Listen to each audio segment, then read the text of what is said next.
This episode of the Grand Rising Show was brought to you by Autochthonous Assembly, where the real work gets done. Autochthonous Assembly is a gathering of the minds that do the work. Now, for many of our first-time subscribers and first-time visitors, you may be wondering who Autochthonous Assembly are. You can find this information about our mission statement and our core values on the website at autochthonousassembly.com/about. We are a nonprofit organization dedicated to raising up Indigenous American voices by using genealogy, also known as family history, or your family tree, which is the study of families and the tracing of their lineages and history. Genealogists use oral interviews, historical records, genetic analysis, and other records to obtain information about a family and to demonstrate kinship and pedigrees of its members. Our core values are the foundation of our company, which is essential to our success and serve as a lens through which we evaluate every business decision.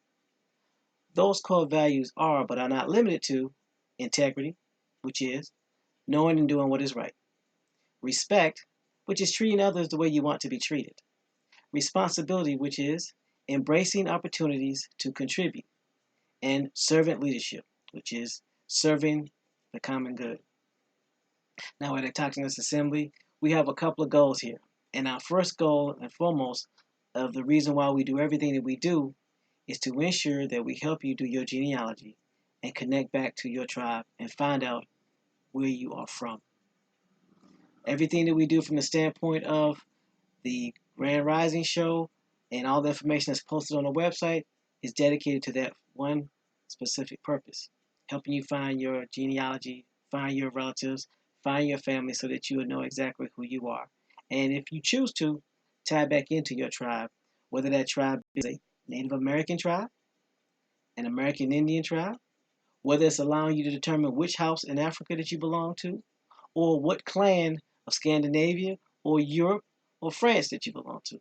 Either way, our goal is to do just that, help you find out who you are so you know exactly where to start. We are not here to tell you who you are, and we're not here to tell you who you are not. We're just here to help you discover your beginnings. Another one of our missions is to help you become financially independent so that you can help your generations for the next 7 generations and be able to put a stable foundation for you and your relatives.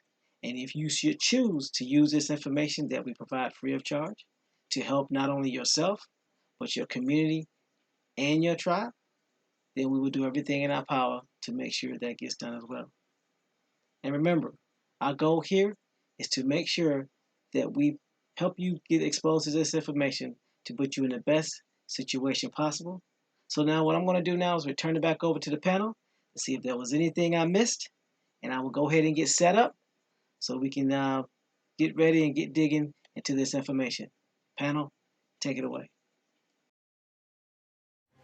Warning, warning, warning. Hard hats, pickaxe, shovels, boots required.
Grand Rising, Grand Rising. Hope everyone is doing well this Wednesday rising, or as some of us say, hump day.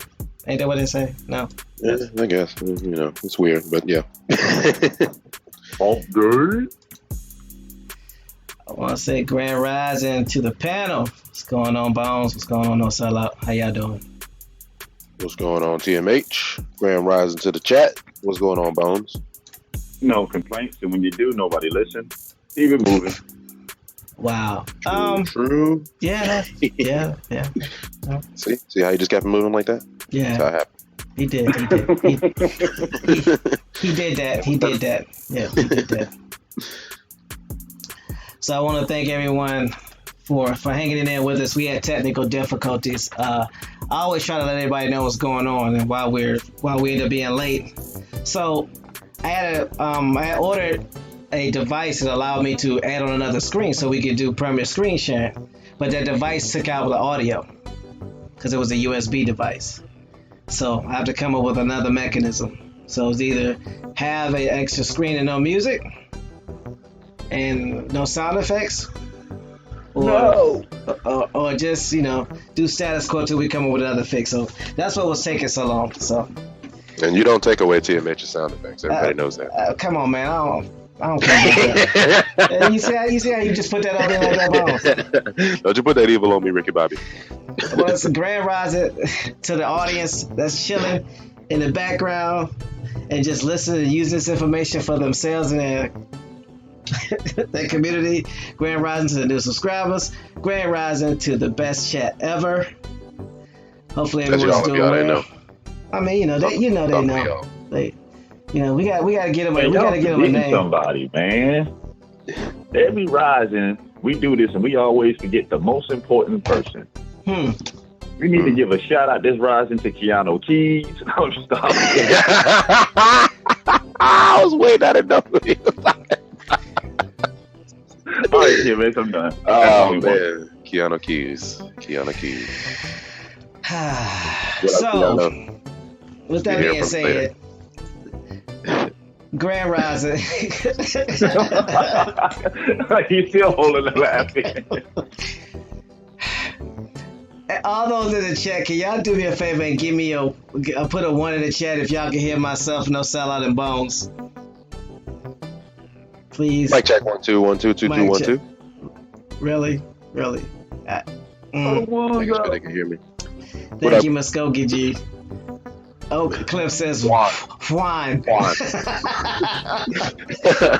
Thank you, Celestial Love. 2 Juan 2. No, she's doing that south. That's that southern one. Where they one is one.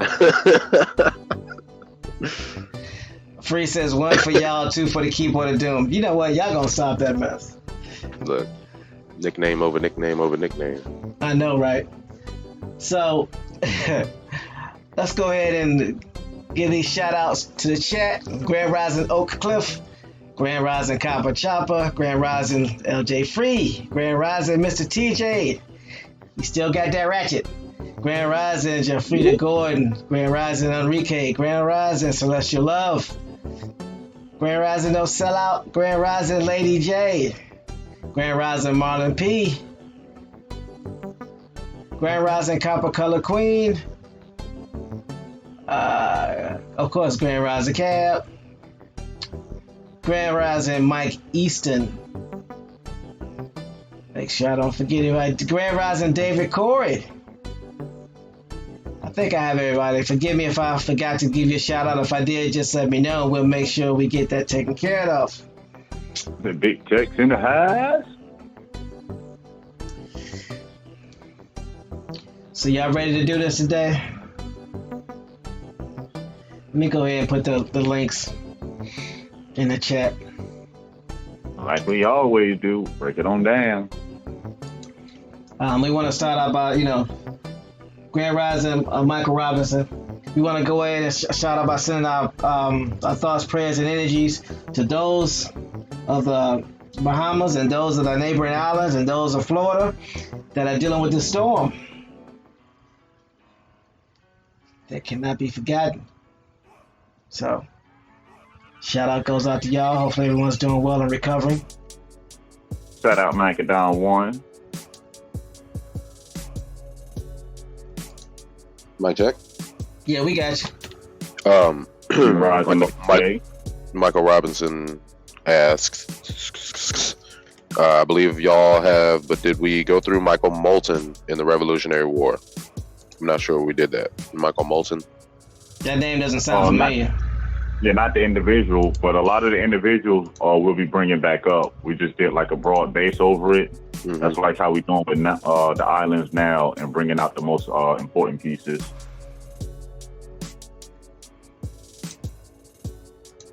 Exactly. So we're going to be talking about, as y'all can see, Grenada and Saint Vincent. That's in the chat. Hold on. Alright, do me a favor. What the? Didn't paste. Try it again.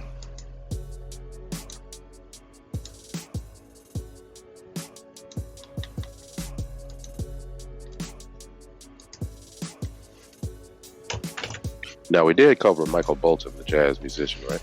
I would. No, actually, Michael Bolton.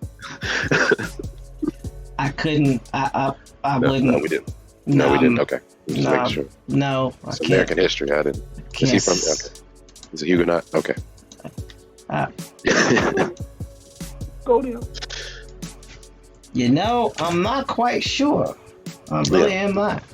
No, I'll just go through all the shows and see if we talked about it.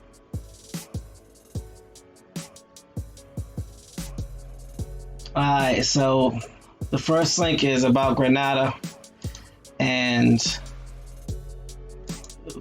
let me know if you got the link, Bone. I mean, no sell. Mm-hmm. Alright. Yeah, I got it. So let me pull up the effects for the sound.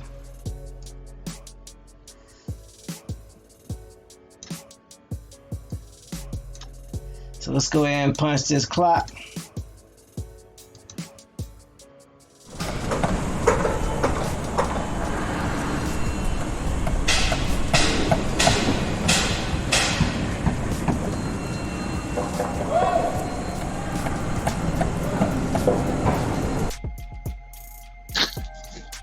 Alright, everybody. So you ready to get it in? Let's do it.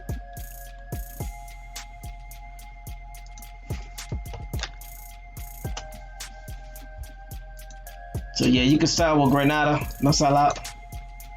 You ready? We ready. We ready.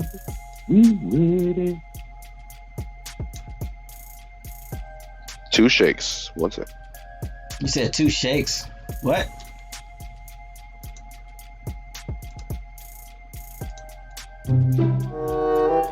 Okay, that's what's up, Michael Robinson. You said that would be a 7th great grandfather.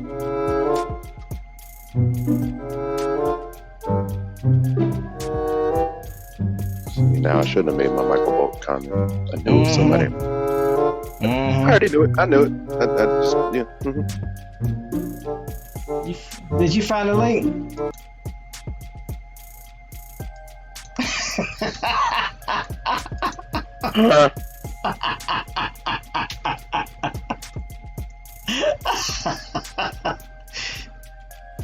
Do I need to send it to you directly? Yes, sir. You fell out of the chair. That's it. Oh. Bruh.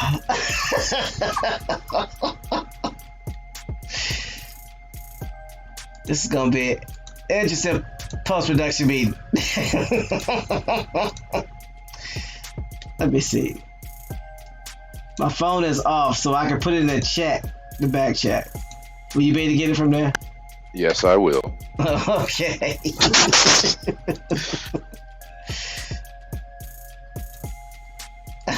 All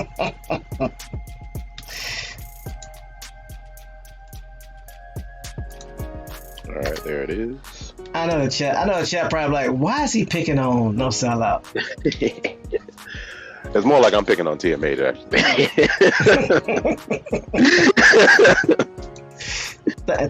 Thank you for that. Thank you for letting them know.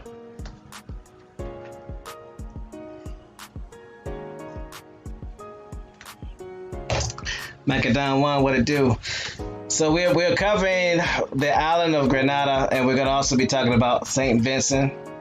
One of the things that Bones has always mentioned to us, and also that Choctaw Jimmy, aka Doodoo Vision, aka James Flame, has always mentioned, is that the names that are on the maps and the names that we use are not the original names. So we're going to start giving you the names of the islands that the inhabitants call them. That is an awesome idea. It's very relevant to do that, I believe. Who was it? Chief Warhorse, I believe, that said she woke up in what did I say yesterday? Went to sleep in Florida and woke up in Louisiana. Yeah. Yep. So we do that. We try to do that with terms like African American and some of these articles we read that are recently written.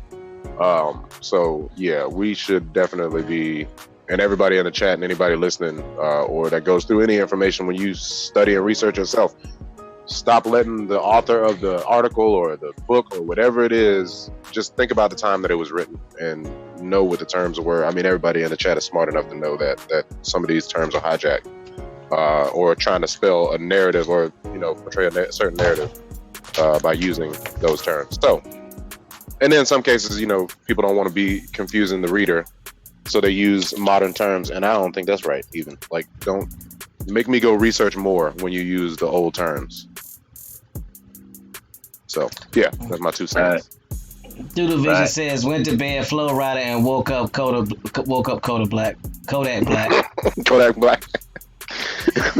Grand Rising Alpha Jones, Prince William County representing. That's 2 different skin tones too. Wait a minute. You know what? Totally exact. Toasty. So while we're waiting on No Sellout. Oh, y'all waiting on me, man? Yeah, I'm ready. The original name of Grenada is Banatata. Is it Tayata with the 2 A's, or I don't know? I'm just Banatata. Really? Tayata. Tata. I just don't want to say it wrong when Banatata. That's good. That's it. Yeah. Banatata. And I think from how James was breaking it down, of course, Dana means mother, Ta'ata means father. So Bana Ta'ata. So that's the original name of Grenada. So I'll go ahead and put it in the chat so you'll know. So whenever you're ready, don't sell out. All right. It's all you, bro. Grenada. All right. Man. Hold it now. Wait a minute. What? Keanu, say something, Keanu? Matrix. Keanu, you want to say something? No, I already did it. Just go on now. Stop playing.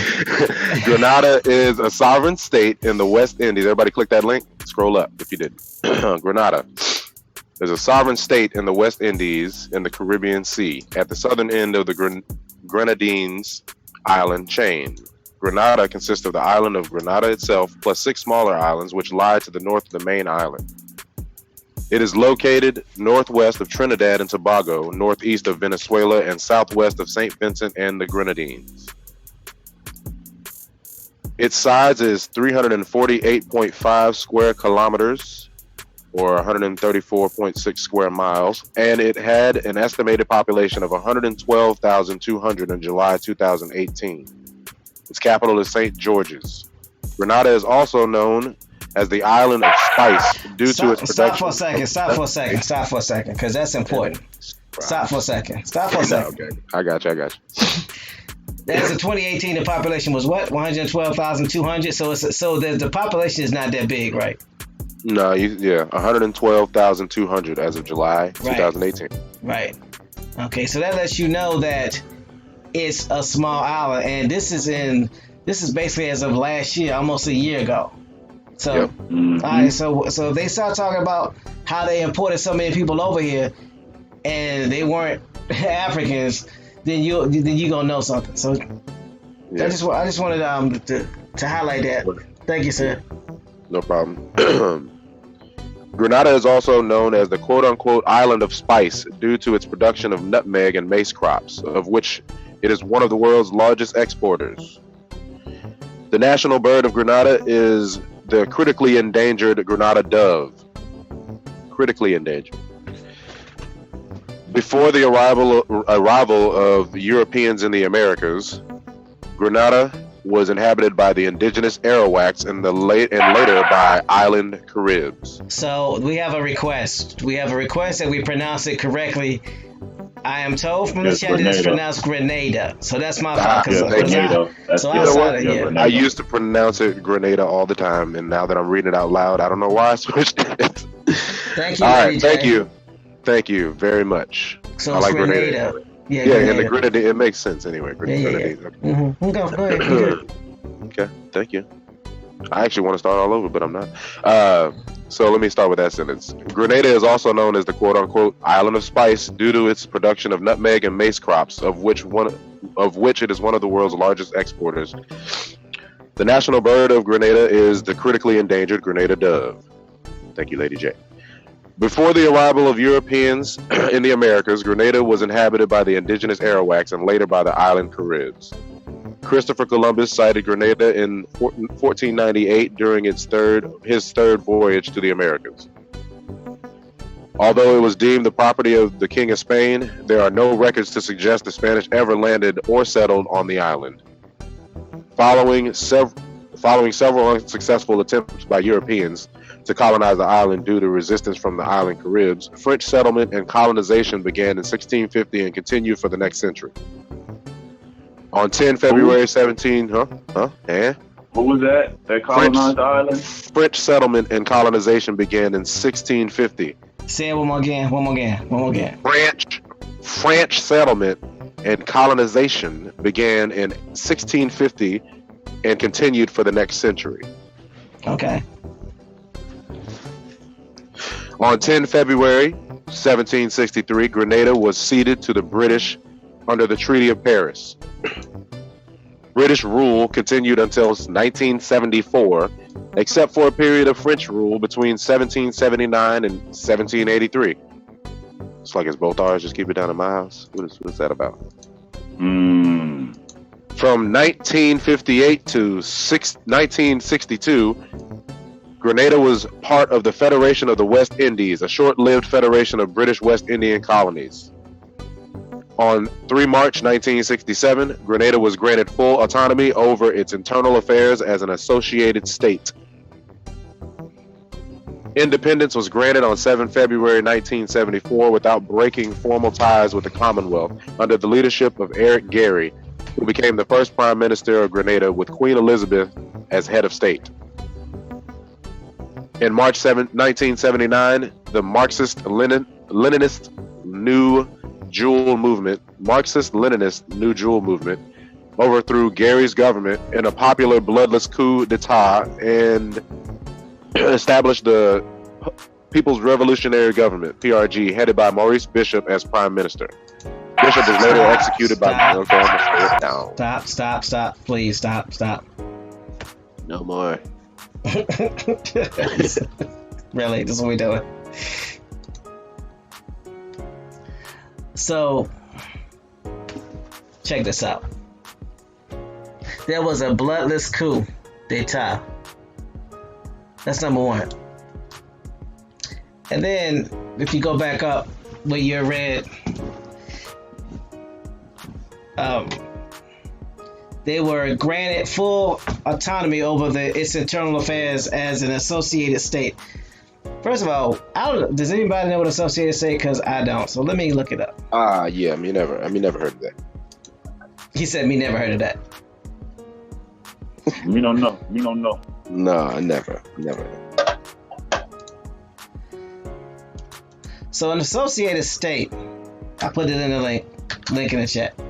An associated state is a minor partner in a formal free relationship between a political territory with a degree of statehood and a usually larger nation for which no other specific term such as protectorate is adopted.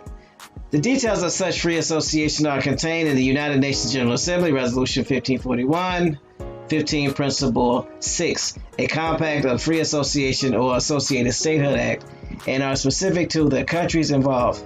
In the case of the Cook Islands and Niue, the details of their free association arrangement are contained in several documents, such as their respective constitutions. The 1983 exchange of letters between the governments of New Zealand and the Cook Islands and the 2001 joint Sanitary Declaration. Free associated states can be described as independent or not, but free association is not qualification of an entity's statehood or its status as a subject international law. So does that mean that you kind of free but not kind of free? You kind of state but not kind of state? You're 50-50.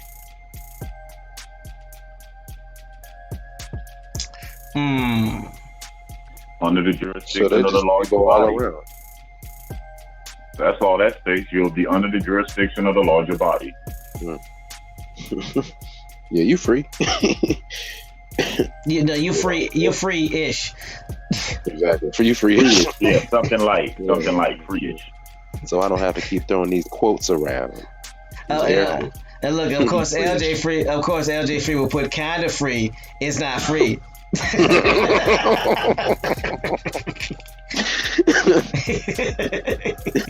Tell them free. You free and they free-ish. That's the difference. It's an adulterated version. Yeah, they something like, but not quite like. Yeah.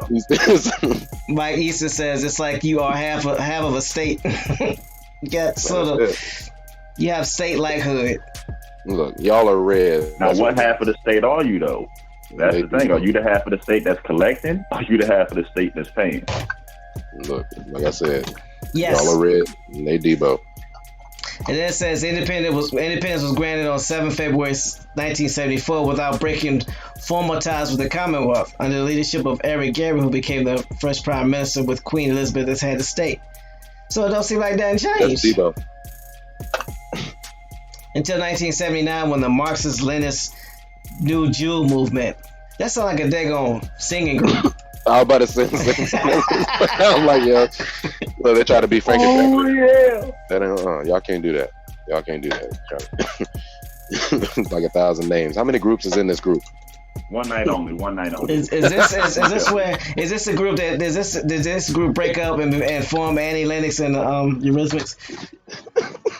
Oh yeah. You're so stupid. Oh man. So let's see what this Marxist-Leninist group, these people are. Hold on. These people? What you mean? These people? What did I say? What you mean? No, I'm shit. What you mean? That's offensive. Them people playing people that's trying to be some people. Trying to be that's playing some people. Yeah, stupid. So look, the new joint endeavor for welfare, education, and liberation, the New Jewel movement, was a Marxist-Leninist vanguard party in the Caribbean island nation of Grenada that was led by Maurice Bishop. Established in 1973, the NJM issued its manifesto prior to the granting of the independence of Grenada in 1974. The movement took control of the country with a successful revolution in 1979 and ruled by decree as the People's Revolutionary Government until 1983. You ever notice when somebody names something the People's anything, it normally ends up being a totalitarian institution afterwards. Nothing to do with the people. Nothing to do with the people when people in the name. Yeah. In 1980, like the People's Republic of China.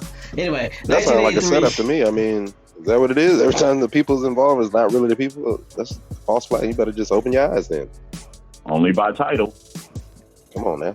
I wouldn't even join nothing like that. What was that? Messing around with y'all.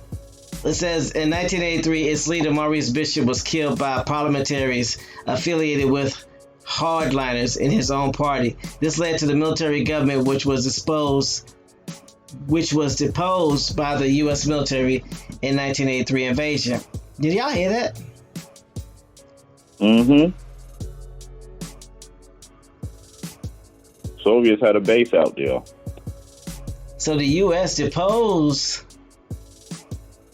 We'll find out about that because we also going to be talking about that.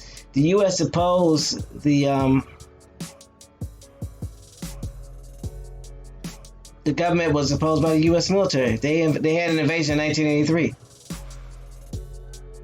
That's crazy. Yep. Doodle Vision says 1983 Rapid Ron bombed them. And when he said Rapid Ron, he talking about Ronald Reagan. Yeah, remember, this is also doing the illegal weapon sales. That all tie in. Iran-Contra.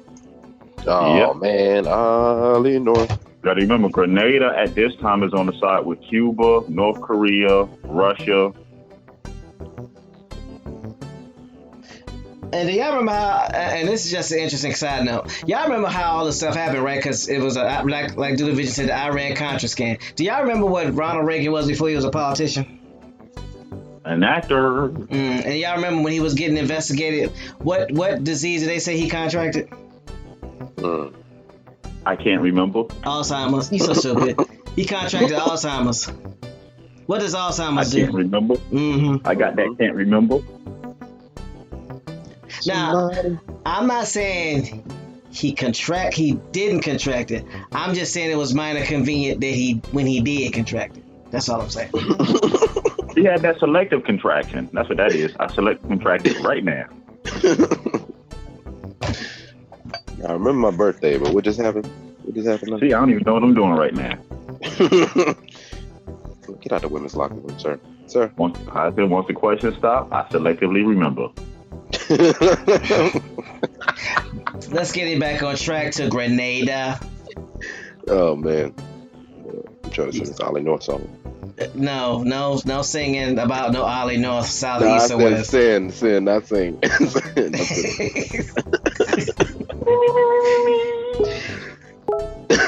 Doodle Vision says his wife Nancy was a witch. You mean the chick that was famous for saying just say no to drugs?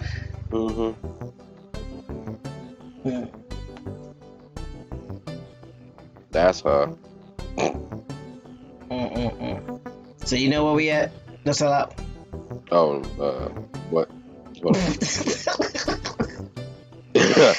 Yes, I believe I do. I got it. I'm off mute. Okay. In March 1979, the Marxist-Leninist New Jewel movement, Jim is truly outrageous, overthrew Gary's government in a popular bloodless coup d'etat and established the People's Revolutionary Government, PRG, headed by Maurice Bishop as prime minister. Bishop was later executed by military hardliners, prompting a U.S.-led invasion in October 1983. Shout out. Since then, democratic governance has been restored and the island has remained politically stable. Since the United States came in and helped them take back control. And invasion. Doodle Vision made a very interesting comment yesterday when we was talking about this. He says he asked a question. He says, "Why did the U.S. invade Grenada?" And of course, I didn't know, so I asked him why. He said because they needed a foothold in Venezuela. And if you look at the map of Grenada, you see that it's very close, like kissing cousins close of Venezuela. And it has something to do with this way. Go ahead, Bones. If I'm coming from another landmass and I have to move people and resources, armaments and stuff, that's a losing battle if I have to come from my mainland and drop it off on the mainland that I'm fighting on. But now if I can get control of an island, now I have a depot to where I don't have to come to the mainland. I can send as many ships to the islands, drop my resources off there, and have smaller vessels take them to the mainland. That's how you fight wars by proxies. Never having to go there physically, you can just drop off your resources at a shorter distance and have the people that's there already move it back and forth for you.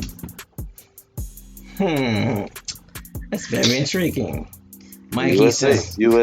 Mike Easton says, sounds like they was doing what they needed to do to be in charge of what drugs and how much drugs came into the U.S. Not only that, bingo, but it was also about oil. What was it, Valero? Division was talking about Valero Oil Company. The war on drugs. Valero Oil Company and the war on drugs roll side by side. Theater. So just a little backdrop.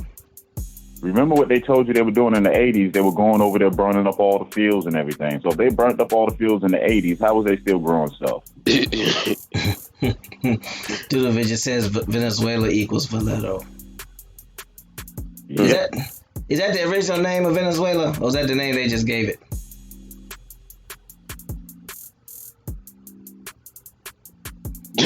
Free said, but I thought all of the Americans have been quote unquote taken over for centuries. That's what my textbooks told me. Yep. Man, McGraw-Hill. Love McGraw-Hill. Shout out for the lies. McLenny lies. Yeah. I mean, just listen to the name. Venice. Suelo. Venice. Venice? What? LJ Free said they suck for lying like they do. Yeah, they suck, but they still in business, so I don't know how bad they suck. Clip says, meanwhile, El Chapo was doing his thug thistle. Talk like I talk. Yes, he talk just like I talk. Yeah. Mike Easy says it's happening in the 80s, right? The war on drugs. Yeah, it's a war on drugs, all right. Yeah. It was disguised as the war on drugs. That's not what they was doing. They was out there surveying oil wells.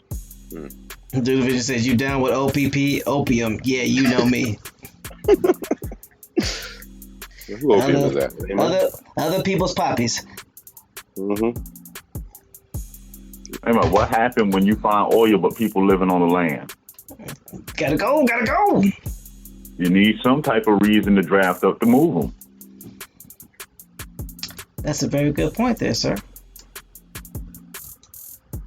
That's a very good point. Think about it. The cocaine plant in its natural state is the equivalent of a cup of coffee. If you study their culture, they chew on a leaf like we drink coffee in the States. It don't become the drug form that we know of until you process it, burn it down, and turn it into a powdered substance. See, over there, they wasn't using it like that. They out working in the fields. They needed like a pick-me-up. They chewed on a leaf. Right. They won't snort it or shooting it up. No way.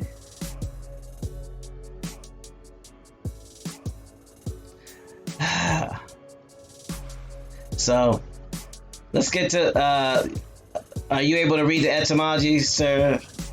No sellout? Can I pronounce those words? Yes. All right. I'm ready when you are. The origin of the name Grenada is obscure, but it is likely that Spanish sailors named the island for the Andalusian city of Grenada. It looks like they're still in Granada. By the beginning of the 18th century, the name Grenada or La Grenade in French was in common use. Wait a minute. Hold on. Stop. Yes, it's a French word, just like the majority of these other islands and words. How they gonna give credit to the Spanish when the French got there first for naming, and then they gonna say La Grenade? Come on, man. You know. Electio de Facilio all over the place. The thing that's least likely for it to be is what it is. What's really the difference between the French and the Spanish? What is the difference between them? Language, that's Just all. the language they speak. They're the same people. There's a Spanish-speaking Dutch and a Germanic-speaking Dutch. That's it. North and South, split by the equator.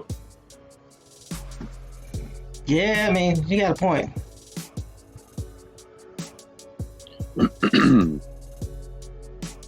On his third voyage to the region in 1498, Christopher Columbus signed Grenada and named it La Concepcion in honor of the Virgin Mary. It is said that he may have actually named it, quote unquote, Assumption, but it is uncertain, as he is said to have sighted what are now Grenada and Tobago from a distance and named them both at the same time. He trifling. However, history has accepted that it was Tobago he named Asuncion and Grenada he named La Concepcion. In 1499, the Italian explorer Amerigo Vespucci traveled through the region with the Spanish explorer Alonso de Ojeda and mapmaker Juan de la Cosa. What up, Juan? Vespucci is reported to have renamed the island quote-unquote Mayo. Mayo, maybe. Mayo, which is how it appeared on maps for around the next 20 years. In the 1520s, the Spanish named the islands to the north of Mayo as Los Granadillos, Little Grenadas, I think is Spanish, presumably after the mainland Spanish town. Shortly after this, Mayo disappeared from Spanish maps and an island called Grenada took its place. This is the Spanish version, all aid. Although it was deemed the property of the King of Spain, there are no records to suggest that the Spanish ever landed or settled on the island. After French settlement and colonization in 1652, the French named their colony La Grenade. On 10 February 1763, the island of La Grenade was ceded to the British under the Treaty of Paris. The British renamed it Grenada, one of many place named. Somebody help me out. What is that? Anglicizations. Anglicizations. I see it. See it now. Anglicizations. One of the many place name Anglicizations they carried out on the island during this time. So hold on for a second, because Grenada to Grenada. Yeah. So so let me go back up and read, because the chat was moving furiously. Would I confuse somebody? No. Just Doodoo just dropping pellets instead of coming onto the chat. But anyway, let me come into the panel. El Chapo, making me extra work. He don't like me. El Chapo was doing what Jay-Z could only rap about, and Otis digging tunnels under you. And then Mike Easton says one of my old homies worked for a private U.S. company to go down in Colombia, and he said all they really were doing was taking over the drug factories over the U.S. Of course they were. Well, these pharmaceutical companies are getting these chemicals and these drugs to make these pain pills. Mm-hmm. Look at it this way: corporations sell their waste. So if I get the cocoa plant and I need a certain percentage of cocaine to make my Tylenol 1, 2, and 3, I'm going to turn around and make other drugs off of the waste and resell it. The part that you know is cocaine, that's the byproduct off of everything else they done used it for. Sickening. Yeah, thanks for making us feel good, Bones. My bad. Free says the war was dragging out people and supplying the representatives of our ancestors equals us dragging drug. Makes sense. Dudavision says Ichabod was an opium head and the headless horseman made him disappear. What? Darn. You ain't got to read all of it. That was out of context. It's all right. It was about opium. It was about opium. This is about drugs. Well, yes. Isn't it? We're talking about the war on drugs. We're talking about Nancy Reagan. We're talking about comments. Then no, I'm doing this, sir. You read the.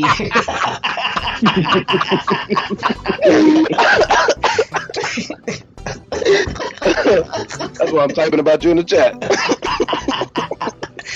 This nigga don't want to listen to nobody. He just mean for no reason. Fine, I'm done reading the chat.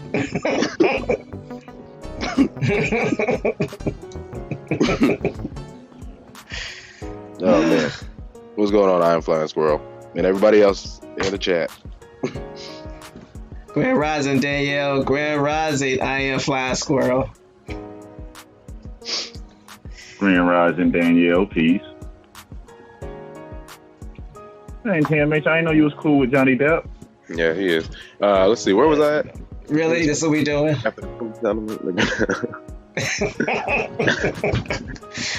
Okay. That's why you lost your spot. But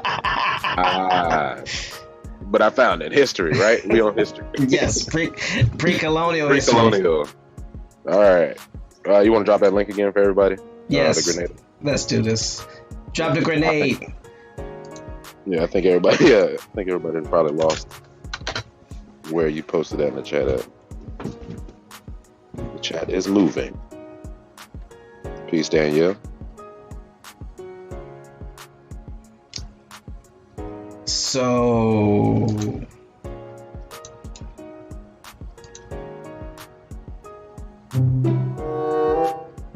you gonna read? That's a long part. No, you clicked it. You did the thing? Okay, I'm going back to it. I was pre-colonial history. Grenada was originally inhabited by Arawaks and later the island Caribs. That's pre-colonial. That's it. That's all they got for pre-colonial history. But that's important. Yeah, that's it. Because what we're seeing is the Arawaks and the Arab. Man, I'm dyslexic is kicking in. Mm-hmm. Woo! The Arawaks and the island Caribs have been the original inhabitants for not only Grenada, but also for Barbados, Trinidad and Tobago, right? Yep. Okay. Anybody else? Are we not? We getting there? No, we did 3 so far. We just pointed out as we go. Yeah, we get there. Grand Rising Big Hawk. So this is a theme. So Y'all who hear that, are island folks? So who are the island Caribs? That's I don't. Yeah, that's the second time I've heard that, and I don't know them. Okay, they break it down. So let me put this in the chat. Since I've been banned from reading the chat. No, it's cool. It's cool. Let me have my fake pseudo sister moment. Thank you.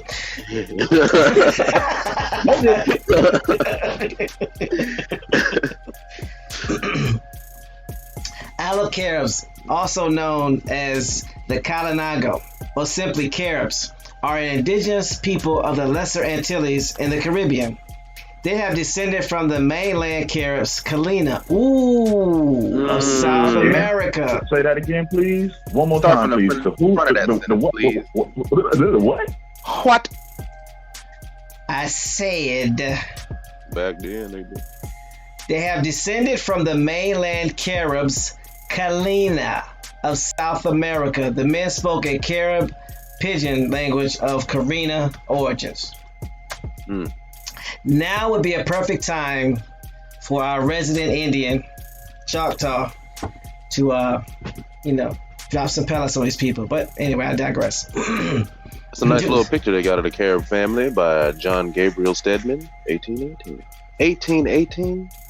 Mm-hmm. They don't look like no Native American to me. They are grayish. They grayish. I'm looking at that afro. Mm-hmm. These afros and locks out here I'm looking at. Locks of hair, I mean. David Corey says South Carolina, North Carolina. LJ Free, really LJ Free. Says TMH won't let No sing and No won't let TMH read the chat. Oh, yeah. Free, they don't know about that. They don't know he be hating. But then he be breaking out in song 3 minutes later. Dude Vision says y'all gonna learn today. Ain't nobody breaking out no song, man. Stop it. Yeah, not right now, but all right. Oh man, yeah. You got it, TMH. You got the. Yeah, I'm gonna go ahead. Yeah, I'm gonna go ahead and finish reading it. While I'm reading it, I'm gonna show the picture to the people. Yeah. The Kalinago, or what is that? Califona. It's they call it. She got me messing it up. They were known as a Kalinago, or simply the Caribs. They're from the Lesser Antilles in the Caribbean, and they have descendants from the mainland Caribs, the Kalina. So they're descendants of the Kalina. in South America. And there's a tribe that associates directly with the ɡrɪʻneɪdə. I think in Mayan culture, if I'm not mistaken. But let me see what I can come up with. Oh yeah, keep forgetting whenever I share my screen, I gotta move stuff. So give me a second, y'all. You gotta take the screen out of the office. Boom, boom. No, really? Boom, boom. Really? Boom, Really? boom, boom. You got the music. Boom, boom. Boom, I bounce. boom, boom. Oh, man. Just a little computer theme music, that's it. There you go. This is walking. So this is what they look like. Can y'all see him? Can y'all see him? Can y'all see him? Can y'all see him? Hold up. Yeah. Nope. Yes. There they go. There I go. Famiglia Indiana Carib. I don't know. So then it goes on to read, at the time of the Spanish contact, the Colonagos were one of the dominant groups in the Caribbean, which owes its name to them. Now, wait a minute. Wait a minute. Anyway, says they lived throughout the northeastern South America, Trinidad and Tobago, Barbados, the Windward Islands, Dominica, and possibly the southern Leeward Islands. Historically, it was thought their ancestors were mainland Caribs, known as the ɡrɪʻneɪdə. The ɡrɪʻneɪdə had conquered the islands from their previous inhabitants. However, linguistic and archaeological evidence disputes the notion of a mass immigration and conquest. The island of Carib language appears not to have been Carib, but Arawakan. And if you know anything about the language and how it's broken down, this is what Division was breaking out to us. Arawakan, they're a branch of the Iroquois, or the Algonquin, who speak Algonquin. So it says, like their neighbors, the Taíno, Irvin Ross and others suggest that smaller group of mainland Caribs conquered the islands without displacing their inhabitants, eventually adopting a local language but retaining their traditions of South American origin. So there you have it. Those are the Caribs. So they are from the ɡrɪʻneɪdə of South America. And But they don't know where they come from, though. Let them tell it. I know, right?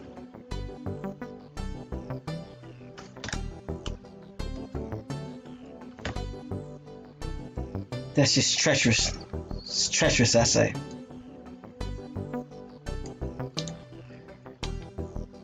All it requires is some reading. That's all. Stop listening to what people tell you. Or believe in everything somebody tell you without them proving it. Good gracious, man. I mean, especially when it comes to who you are, like what? You just let a group tell you who you are? You let your family or any records tell you who you are? You're just gonna, I found this online. And this is the same group that say they don't like you. And every chance they get, say that you're worthless and can only be a slave. Right? I mean, the same group that probably deny you for a job. But it's all right to let them tell it. All right, so where were we? Grenada? European arrival. So let's talk about this European arrival, shall we, sir? Let's do that. All right. Let's do that. European arrival. It is thought that Christopher Columbus was the first European to see Grenada in 1498 during his third voyage, naming it Concepcion. The Spanish did not follow up on this, and it was the English who were the first to attempt to colonize the island in 1609. However, they were beaten off by the native Carib peoples. Say it again. Say it again. The Spanish did not follow up on this, and it was the English who were the first to attempt to colonize the island in 1609. However, they were beaten off by the native Carib peoples. That was the English Say who that one more tried again. and failed. Say that one more again. That last part about how they was beaten out by the native Carib people. Go ahead.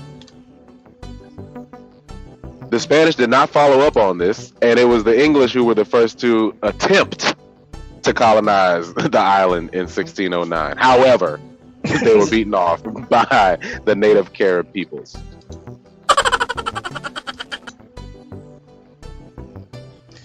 I just wanted to They repeat couldn't that. conquer an island, but they want you to believe that they invaded a whole continent.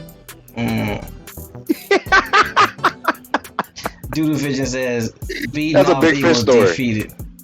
I know. Attempt equals a failure. The biggest fish. Oh my god. Yeah. Sorry. Man, y'all remember that time? You know, on the island, you remember? Yeah, I was with you. Yeah, we won. As I give it a side mount for roll miles. Go ahead. With your arms crossed and everything too. Every time we get around some females, he tell this story. I'm gonna keep lying for you.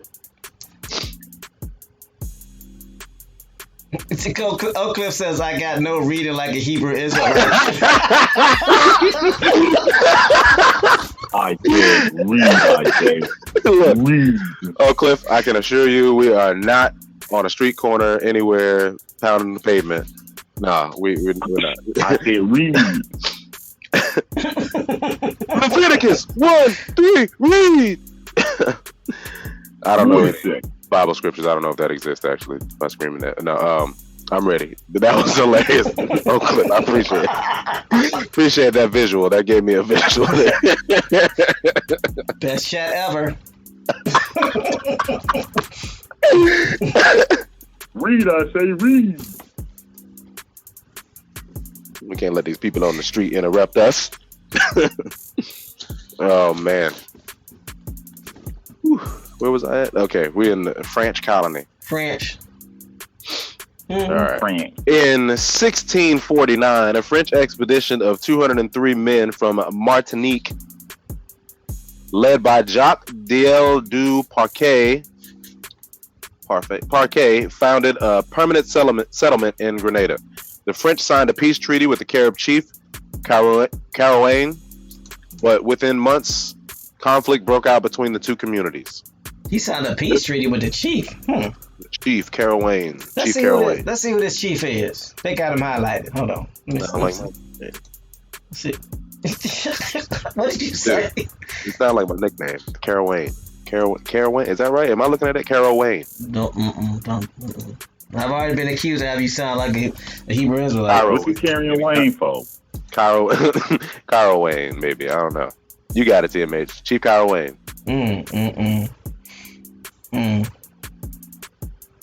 Yeah, Carouane. Yeah, we gonna go with that. That sounds good.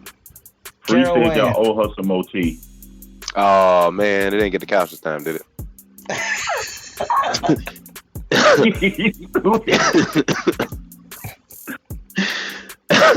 I'm going on mute. TMH, you got Chief Carouane. Yes, I do. Read. Chief Carouane was a Colonado or a Carib leader of Grenada. For years, he led the resistance against European invaders, attempting to set a hold on the island. In a sudden turn of affairs, however, he led a small band of survivors who had rejected slavery on a deadly escape over a cliff. Wait, what? Hold on, let me. Is there such thing as a deadly escape? I mean, yeah, the escape. Or maybe it's not. It's fatal. Okay, fatal escape. It's not an escape, but Hold on. deadly. It says, in a sudden turn of affairs, however, he led a small band of survivors who had rejected slavery on a deadly escape over a cliff, which the French named Morne des Sauteurs or Leaper's Hill. Today, his daring act is mythologized. This daring act is mythologized as a reminder of the indigenous resistance in the region. Shout out to Hooked on Phonics. So, did they die? It said it was a deadly escape. Did they die though? I'm just saying. Well, I think the key word is deadly. Yeah, I guess if jumping off the cliff. this goes back to what you was talking about, Bones, from the standpoint of instituting Christianity, because our ancestors was like, we'd rather die instead of being taken captive. Yep. So they had to give them a system to make them feel like, oh no, we'll go ahead and we'll suffer in this life and we'll get our reward in the next. Yeah, be a slave. What type of baloney is that? Bad baloney. That's the type of baloney that you don't even put a slit in it so the bubble don't pop off the skillet. Just horrible baloney. Smush fried. Yeah, smush fried. Not even Oscar Mayer. Grand Rising, James Gilmore. LJ Free says, in other words, the story got embellished. Of course. Yep. They probably flew and grew wings. Y'all ancestors used to do this, so every year 50 y'all need to jump off the cliff. If you don't get out my face. Mr. TJ with the ratchet says, going on vacation alternate facts. Alternate facts. Alright, so let's see. Since the arrival of the Spanish to the Caribbean islands, the Kalinago of the Lesser Antilles successfully resisted the interlopers. Good word, interlopers.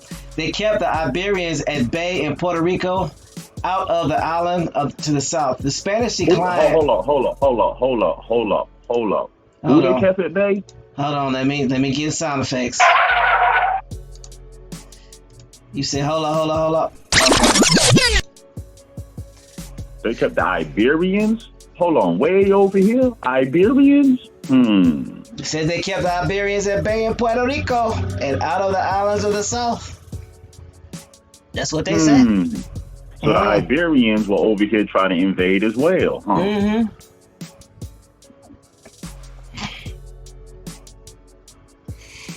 The Spanish declined in the region after the 1590s. The Kalinago enjoyed a short respite. The early 1600s, however, soon saw the arrival of more economically aggressive British, Dutch, and French who came to challenge the Spanish supremacy in the area. Those Northerners had chosen to cross the Poison Arrow Curtain and face the Kalinago forces, believing that their island would be easier to conquer than the Spanish fortified settlements of the Greater Antilles. Then he goes on to read that the Kalinagos confronted with what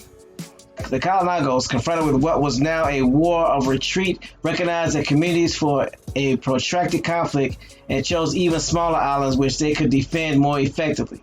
French and English raiders appeared with some regularity, but because of the resistance they soon encountered, none had yet attempted to establish a plantation colony settlement in Grenada until 1649 on March. The governor of Martinique, Jacques du Parquet, arrived with a strong contingent and in a week erected a settlement under the watchful eye of Chief Carouane and his men. Then the Kalinago warriors came out of hiding. With the chief wearing his kingly attire, the meeting resulted in a peaceful agreement. That don't sound right. You spend all that time fighting, you kicking butt, then you retreat to a smaller island. Then all of a sudden, it seemed like the chief made a deal, though.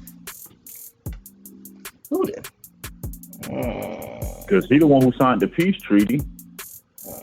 And he sat there and watched them build it and supervise with a couple of men. Yeah, they don't tell you too much about. Yeah, they don't tell you too much about Chief Carouane.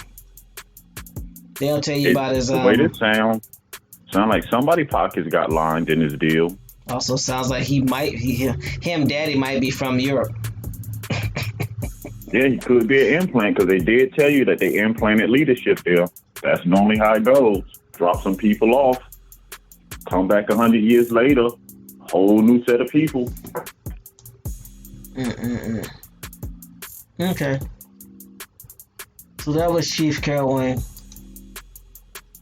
The sellout. I mean, the chief that signed the treaty.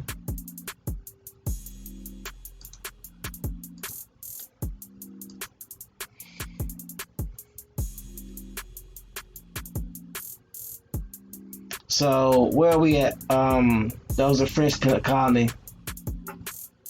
The Sims. I like that. That's accurate. Yeah, so we are what? French colony? Okay. This last, within months after he signed the peace treaty, conflict broke out between the two communities. This lasted until 1654, when the island was completely subjugated by the French. The indigenous people who survived either left for neighboring islands or retreated to remoter parts of Grenada, where they ultimately disappeared during the 1700s. Oh man, that's just ultimately disappeared. They want to get David Blaine in there, huh? Right. A whole bunch of Jesuses disappearing. They disappeared all right on paper. Mm-hmm. What James say about the million that were replaced with the exact same number of million? Doodle Vision said they lying. Lying in their own bed at night. Hold on, I got something for that. Hold on. Why you always lying? Where the island come from? Why you always you never have a story lying? of you bringing that amount of people back to that island. So where did the population come from if everybody died, if everybody disappeared? And how did they get off the island? You're on an island, for sakes. Come on, man.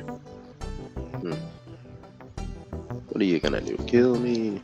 Like we supposed to believe that they can come way from the west side of the world over here to an island in the Americas. But the people that's less than 100 miles away from the island can't get there from the mainland? Come on, man.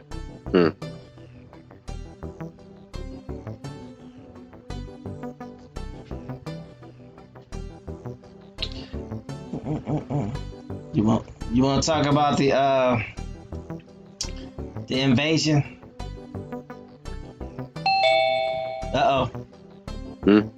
Who is it? I'm up. We got a visitor. Grand Rising. Welcome to the cab. I don't know why we got a doorbell on the cab, but look. Peace. Choctaw Jimmy. You don't know why we got a doorbell on the cab? You don't know we why? got to switch that to a beep beep. No. Nope. Blame on. Oh, so we made it to the headquarters. You don't want it. Go ahead. What's up, James, bro? How you doing, man? This is your Amazon Prime deliverer here to drop off some detergent. Some detergent? The replenishables. He got the replenishables. There's a whole lot of mess we got to wash out. You ain't lying.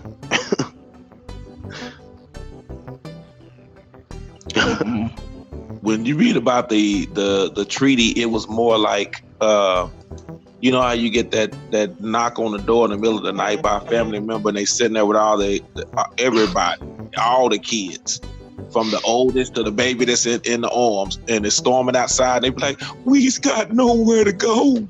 That's what was going on with these Huguenots. They had nowhere to go, so you had the Colonigo say, "Hey, you have nowhere to go. You can stay here." They didn't leave. The Colonigo didn't leave. The French didn't run them off. Those Huguenots had nowhere to go. That's why you don't, even though they're trying to say French colonies, you don't see any French colonies. You just see French people everywhere. That's why everyone else, when the Spanish came, when the British came, they all said the same thing. Why all these French already set up shop over here? They had nowhere to go. They would run out of Europe. I yield the mic.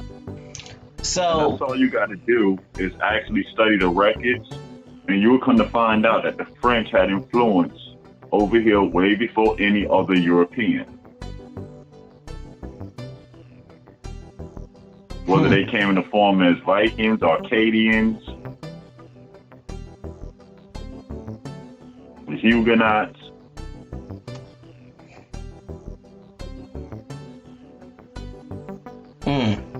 So basically what you're saying is that the Huguenots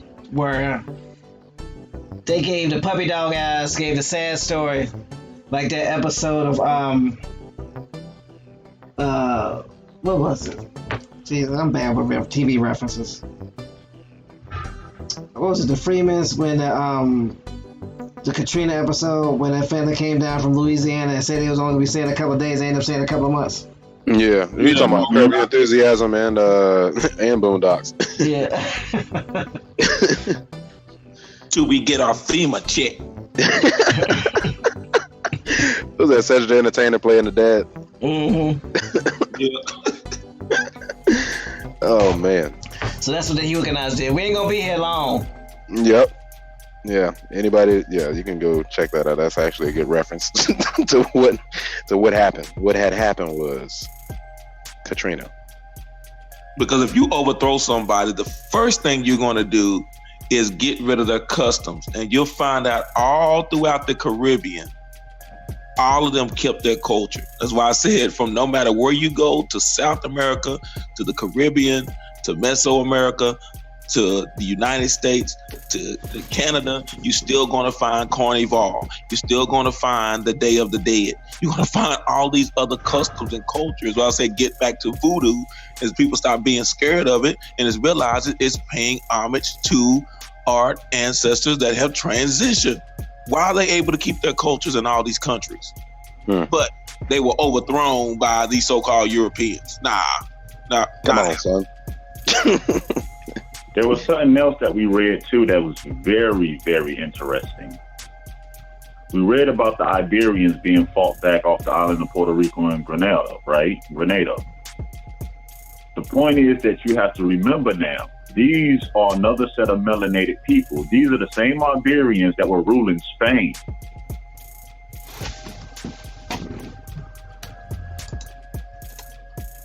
Really?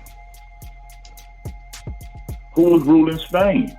Remember, before Spain got retaken back over by the Catholics, it was an Islamic state. Morocco was still an Islamic state. Remember, the Iberians had Spain. During the reign of the Moors, that's when the Iberians were there. Yep. That's why you would have Iberians coming over here. See, the problem happens when people be saying Spanish. Spanish isn't a people. Spanish is a language.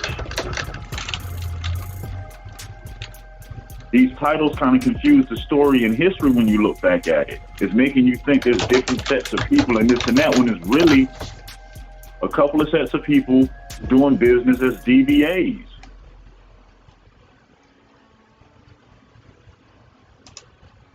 Al-Andalus.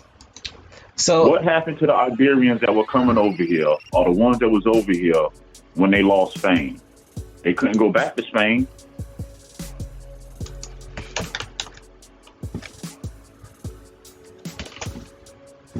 Lead you back to those Hittites.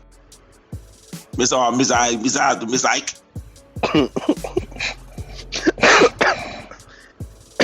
I like what Free said. They literally have us afraid of our own shadow. Yep, I'm telling my age. There was a show that was out in the 70s, early 80s. Y'all know that show, White Shadow. Ooh, yeah, he was a white coach, black players. Yeah, all of them ended up on a cover of Right On magazine. Y'all remember that? I'm sorry. Yep. Now put that in the context on what Brother Bones has been breaking down. All they did was come in and put new names on top of the system that we already had. White Shadow. Y'all ain't trying to vote though. Grand Rising, Jay Susquehanna. What's going on, bro? Peace. Y'all would like to slip that in there. Y'all didn't even catch that. Say that again. But y'all ain't trying to vote though. It's for white people. Vote for white people. That's the trick. They made you relinquish your real power. They made you relinquish your vote. How did they do it, you ask? It's simple. They made you believe no matter what you do in this country, nothing can ever work for you. And you do it for so long, people get frustrated and they just no longer participate, realizing the lack of participation is what's putting you deeper and deeper and deeper into the hole. EJ Coppertone, we have an email address and a phone number that we post for anybody that has any questions, comments, concerns, and or corrections. So if he or you or anyone that has a conflicting research based on what we're reading and researching, just hit up those 2 points of contact. or you can even take the time out to look up New France. The problem with the history is a lot of people keep forgetting everything that we're giving credit to other places. This was called New France before anyone else was here. When I mean anyone else, I mean the outsiders. All of the 75 to 80% of America was New France. Your states are French names. There's records when the Spanish got to South America, there were already French people set up. Go back, look at Florida, 1550, St. Augustine, Huguenot Massacre. Go back, look at South America, all through Texas when the Spanish got there. Look at their records and see what they found and who they found. French were already there. Why there's no Spanish-speaking Indians? Exactly. All Indians are speaking French. Exactly, and also too, why are the Indians got French names? You talking about the original names they were given? Not the original that they gave themselves, but when they were given names, they were given French names. Is that what you're saying? Were any of those names Spanish? You say French, you mean Spanish, right? No? Okay. No. I'm just not going to be it. No. But like I said, we had points of contact. Y'all being polite. Like I said, just go back and just listen to the disclaimer that I always put out there. For anybody that was on the bill last night, if they are awake, tell them to please call in. Because I caught a little snippet of what they were saying, and then they're going to realize one or two things. Either your mama was a lady of the evening, or you had a long lost brother that you know nothing about that's coming back home. Now take your pick. Either way, you're going to find out that the people came from the same mama. Now, I don't know whether you don't like your brothers or not. That don't matter to me. But tell them to come on. The number is scrolling always at the top. So, Shimon, how you doing? Shimon Lee. At the end of the day, what it boils down to is the French were here first. It was called New France. Why people aren't looking it up and why people aren't at least debunking that information. This is not something that we're making up. This is not something that we're stating. If you will notice on this platform, every time we say something, we drop a link. We don't just say something and then keep talking. We will give you a link to research it. So if the individuals are saying that or the information is conflicting, it would be at least nice enough for you to at least give us a link where this comes from so we can do the research. We're not saying that everything that we're saying is correct, but we're saying is we at least have a foundation to start from so we can give a link so that there can be some discussion of it. Somebody saying something came from somewhere without dropping any information, what does that mean? Yeah. That doesn't, and I'm not saying it to be disrespectful. What I'm saying is what people are doing is they're taking the fact that somebody's got over 1,000 followers, over 1,200 followers, over 12,000 followers, and because they have such a large following, that what they're saying is valid. Hitler had a large following. Would you follow Hitler? I'm just saying. So make them prove what they're saying. Anybody, that's even us. That's the reason why we put the links down there. And the emails and the phone number. Right. So again, respectfully, I'm making this request. If you're going to ask us, or specifically me, because I can't speak for nobody else on this panel, if you're going to ask me my opinion of what somebody says, give me the reference that they're using, because I can't go off of something that they said without a reference point, because I don't know where they're getting the information from. Their information may be 100% spot on, but if I don't have a reference, how can I sit there and say whether or not I agree with it? Facts. I mean, that's only fair, isn't it? Now, if you ask for a source and then you get pushback, then that should tell you everything you need to know. Yeah. Sources. Proof is not a problem over here, and that documentary might still be dropping. Don't call in and don't ask questions because you're going to get blocked or banned. And it goes back again. Why, if you look it up, no matter all the books, even an online search, you will find New France. Also, another disclaimer. Anything we're reading, saying, doing is not, there's no narrative. Like, we ain't trying to look a certain way, be a certain way.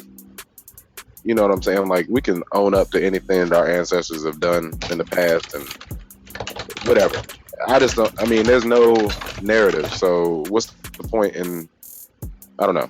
Questions, comments, concerns, and corrections, please email us at untouchedassembly@gmail.com. Well, the problem comes in, you know me, I never mind. The problem comes in, some people put a lot of effort and a lot of hard work in behind particular studies. And then for them to change what they've been saying for so long makes them look bad or hurt them. So people are not willing to open up to new information or to even look further. Like I'm saying again, all you have to do is study New France. If Spain was here first, why in their records they're reporting on French people being here? This is in their recorded records.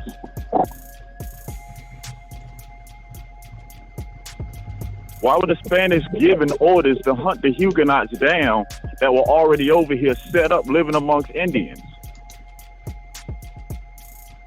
Why is the stories of the Vikings being all up in North America and there's still statues and buildings showing that they were here on this landmass with our ancestors? Why are the Mace even considered Aboriginal?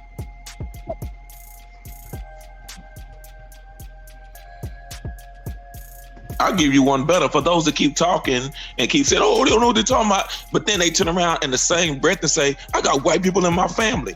Well, doggone it, who are these white people that are in your family? Who is your great-great-great-great-great-granddaddy that you found out that was white? Where did they come from? Who are they? Please tell me, because I really want to know, because that's conflicting. You turn around and you go, oh, man, I'm going to bang on them. But then their blood is flowing through your vein. How does that sound? You gonna punch yourself in the eye? Stop slapping yourself. Stop slapping yourself. Exactly. That goes back to land and taking it over and taking your land back. Who you taking it back from? Your cousin? How you trump your cousin? Let me show a key word that a lot of people miss. Whether you talking about Spain, after the Catholics got it back, France, Germany, Dutch, Netherlands, you never notice when they're talking about them, they're Europeans. Or when the Europeans came, with the Colonizago, they fought off Europeans. Or they ain't allowed no Europeans. They're not breaking these people up because they're the same people. They're only broke up in writings to confuse us.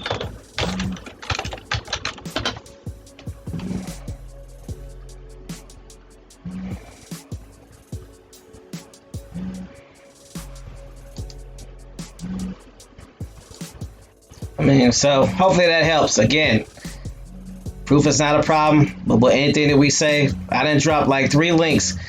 We dropped the link in reference to Spain being an Iberians controlling Spain after the Islamic Crusade or after the Crusade. I dropped the link for New France.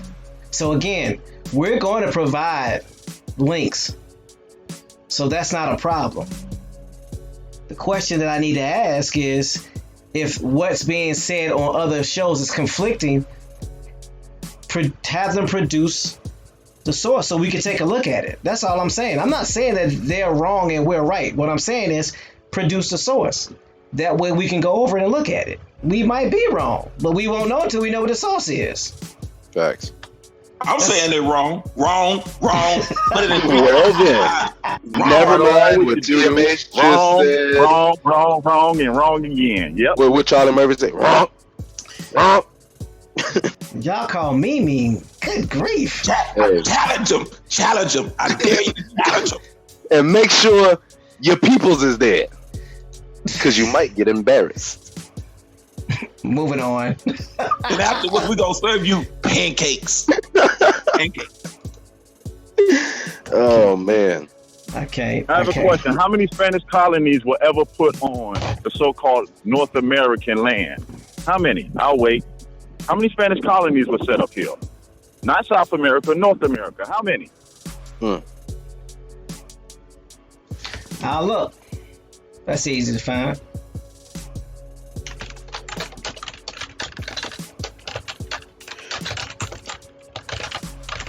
Man.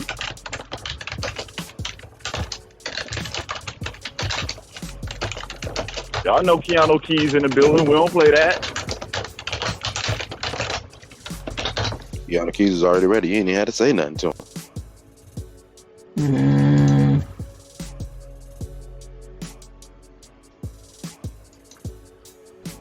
Questions, comments, concerns, and or corrections. The email is listed. Phone number is posted. 2212. Okay, so I'll post it in the chat. Wait. Okay, I'm sorry.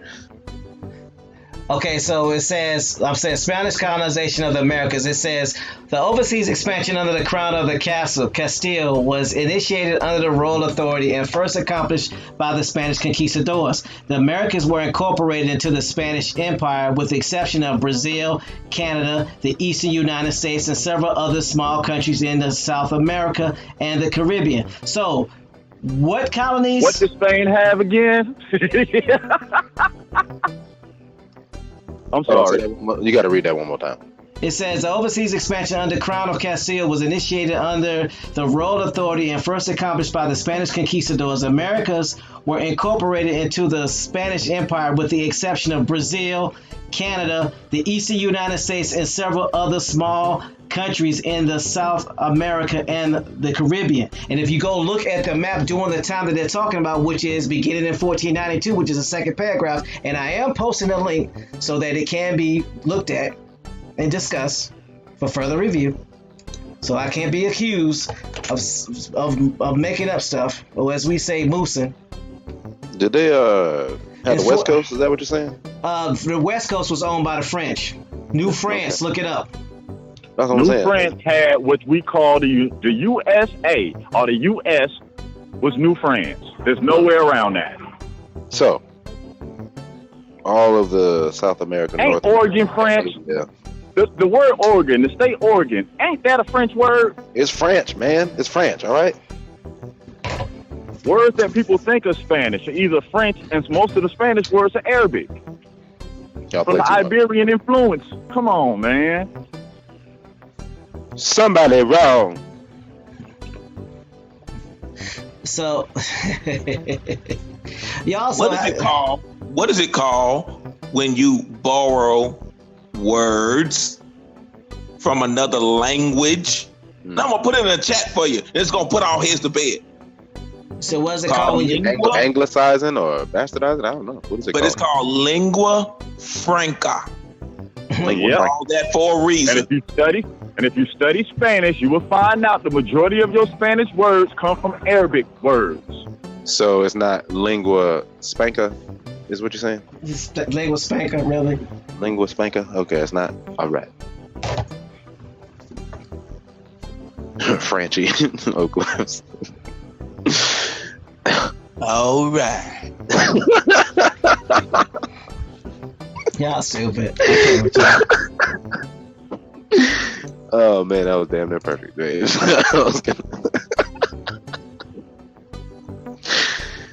Woo, man, oh man. And for the record, it's not whether or not we agree with anybody. It's what the information reads. Facts. I don't have a bone to pick with anybody. I'm just reading what I'm reading. Also, no narrative. So yeah, I don't have a feel about France or Spain either way. So it's not whether I agree with somebody. The information that I have doesn't match with some of the things that some people say, and it's not even my information. It's just the information that I'm reading. So that's all. But we know, again, here we don't have a problem with people asking questions. If you want to discuss it more, we can. There's a forum for us to do that, and we'll clear up some things for people. It's all good. So yeah, where was we? James, are we gonna go? I don't know. James, are we gonna touch on the United States invasion into Grenada, excuse me.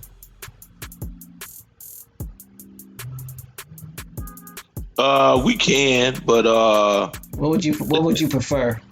I'm just ready to put all heads to bed. I don't want to jump ahead a couple of dates here, but just trying to put all heads to bed. Well, let's do it. Let's do it. Let's go ahead and do it. Where you want to start? Yeah, it's only 10 o'clock. Where you want to start?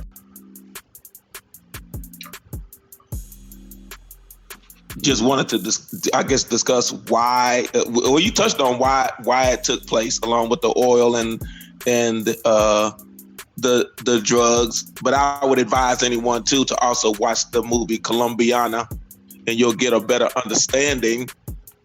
And the flower that they said was named after a particular person, that was actually the little girl's name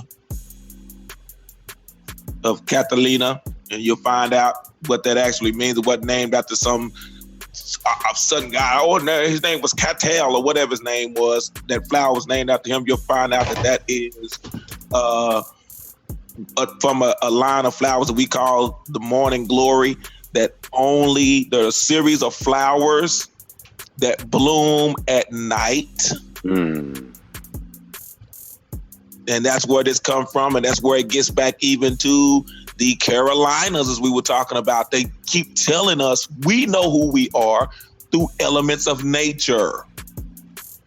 If you follow the nature and you find out the roots of these words, that's why I say again, these sucker MCs out there never discuss agriculture, horticulture, and they never discuss astronomy or astrology. They don't discuss those things. Why? Because how can you ignore them when these structures are based upon astrology and astronomy? How can you ignore these things when our names are based upon different plants, fruits, vegetables? How are you going to explain that? How can you just push that away? That's why, again, genealogy ties you back to the land, and the land ties you back to whatever crops are growing there. And you're going to find the names of these people. They never forget who they are. So who's the imposter? Who's feeding you information for a reason? I wonder why. Y'all think about it. You hear the stories all the time that it's guy go to work every day. His wife decides she wants to cook him spaghetti every day. And then he wonder why he's acting a certain way. What is she putting in that spaghetti? It's because they feeding you don't mean they trying to take care of you. They may be slowly trying to kill you. I yield this cotton picking mic. And to clear up something, a lot of these people, yes, we know of them, they know of us. Some of these people, they act like they don't know, was in the same groups and same rooms that we was. And I'm going to leave it at that. This foolishness needs to stop. Y'all want to talk? Y'all know how to get in contact. Stop the foolishness.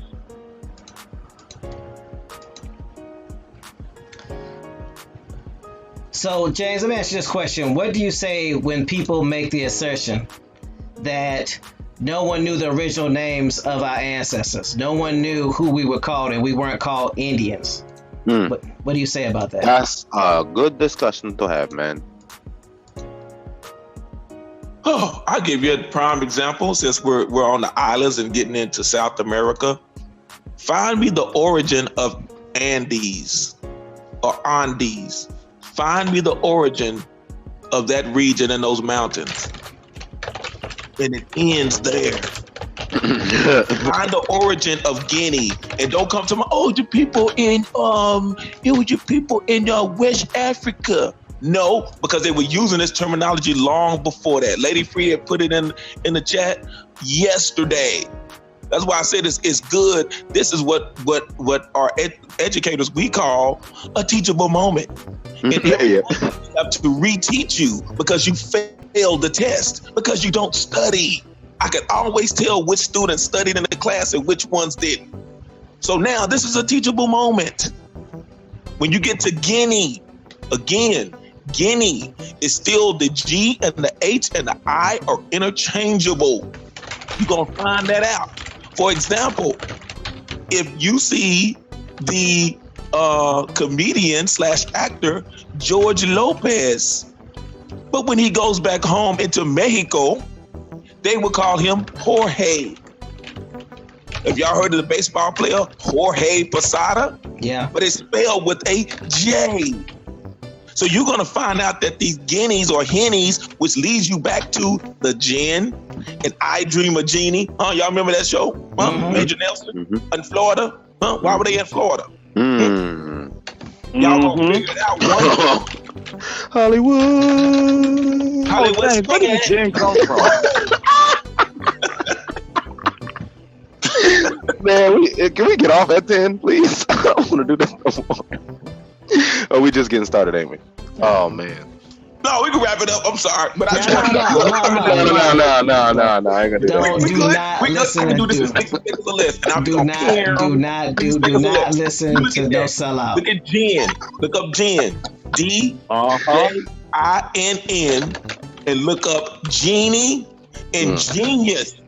Get back to genealogy, bruh. Then you're gonna find out what's going on. It's all connected. Why were they calling people over there in what we call India today? Why were they doing that? When they got to the same people over here, and they wasn't calling them Indians originally then, but they started looking at the customs over here and started looking at the customs over there and said, wait a minute, these people are related. Now, I want you to go back and I want you to listen to these Bollywood musicals, listen to the music. And then put it in, get those little, the little Caribbean drums, the metal drums, and put that beat to it. And look at the loud colors that they wear. And look at the dance moves that they do. Y'all gonna learn today. Then you want to go back, because the people that's always talking that smack, go back and study Minister Louis Farrakhan. And what was he before he was a Baptist preacher? Because yes, he was a Baptist preacher. What happened before that? He was a Calypso kid. And look at the Calypso and look what they do.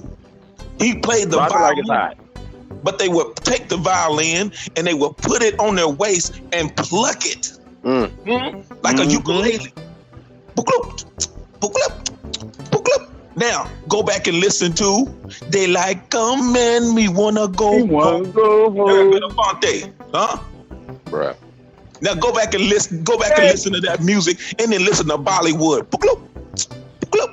Now, find out who's lying and who's not. And look at the walls and see their deities with corn. Where'd it come from? When they keep telling you, like I said again, those over there in India, that's why they call it East India, why they smoke like freight trains. Everywhere you go, you'll find out that those in the Ottoman Empire, those Turks, those Hittites, smoke like a freight train in the bones.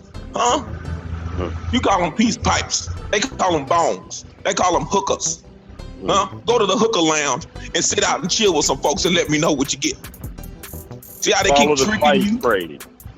Follow the spice trade. It'll tell you what you need to know. If we wasn't dealing with Hindustan, if we wasn't dealing with Hindustan, where did the curry come from?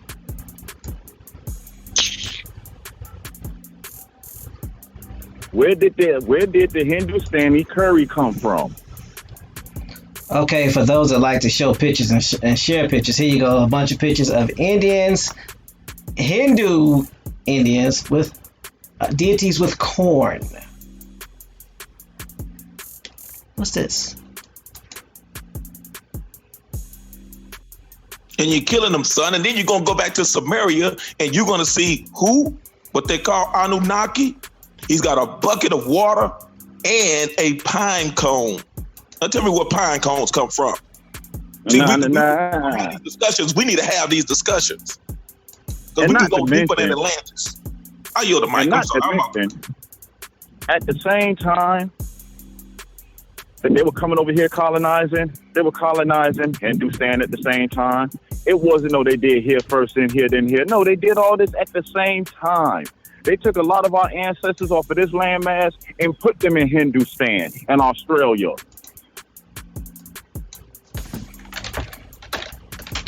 If you want to confuse the people and break a person's will, what do? You put them on an island where you got a whole bunch of people that you brought in. You let them stay there for 50 to 100 years. Then them children, when you bring them back to the mainland, they have no idea of their history. A lot more easier to control. See, oh man, you done messed up now.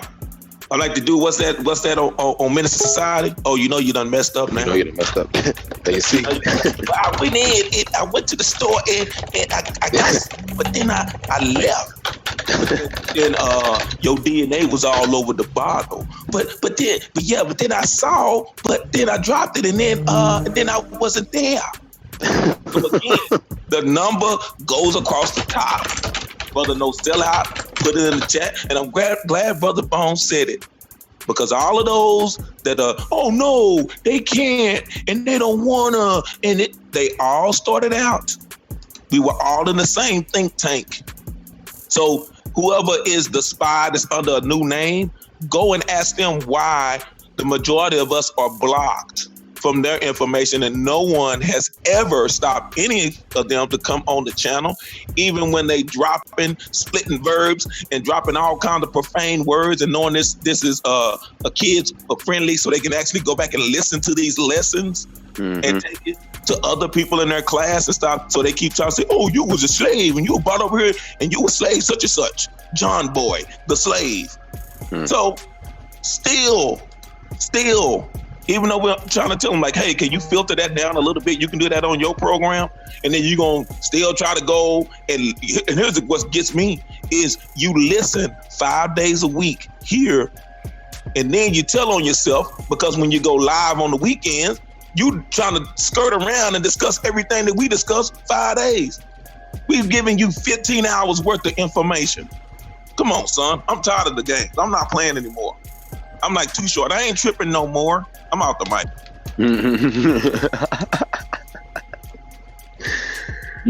Oh man.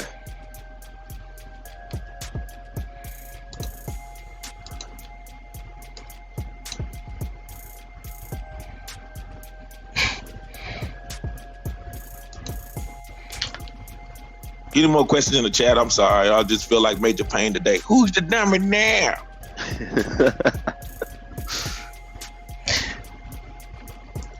Like we said, we're not concerned about being right. We're more concerned about getting it right. And again, the questions that keep getting asked is, you're asking us about stuff that we haven't seen. I can't comment on something I haven't seen. So I can't say whether documents are correct or incorrect. Can someone show me the documents? You're asking me to base it off of some conjecture. That's like saying, is this true that they only make Mercedes in one color? Well, I don't know what you're talking about. Show me what you're talking about. Like I've always said, if you're gonna come on this channel asking questions, it's fine, but show sources.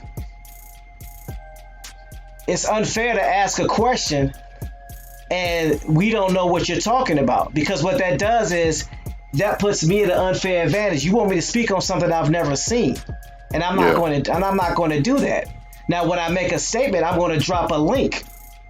So it's only fair that if a statement is made in reference to something that you're talking about, or that someone is talking about, you drop a link. Where did this information come from? Because I'm not going to speak on something when I don't know what it is that you're talking about. Because it could be anything.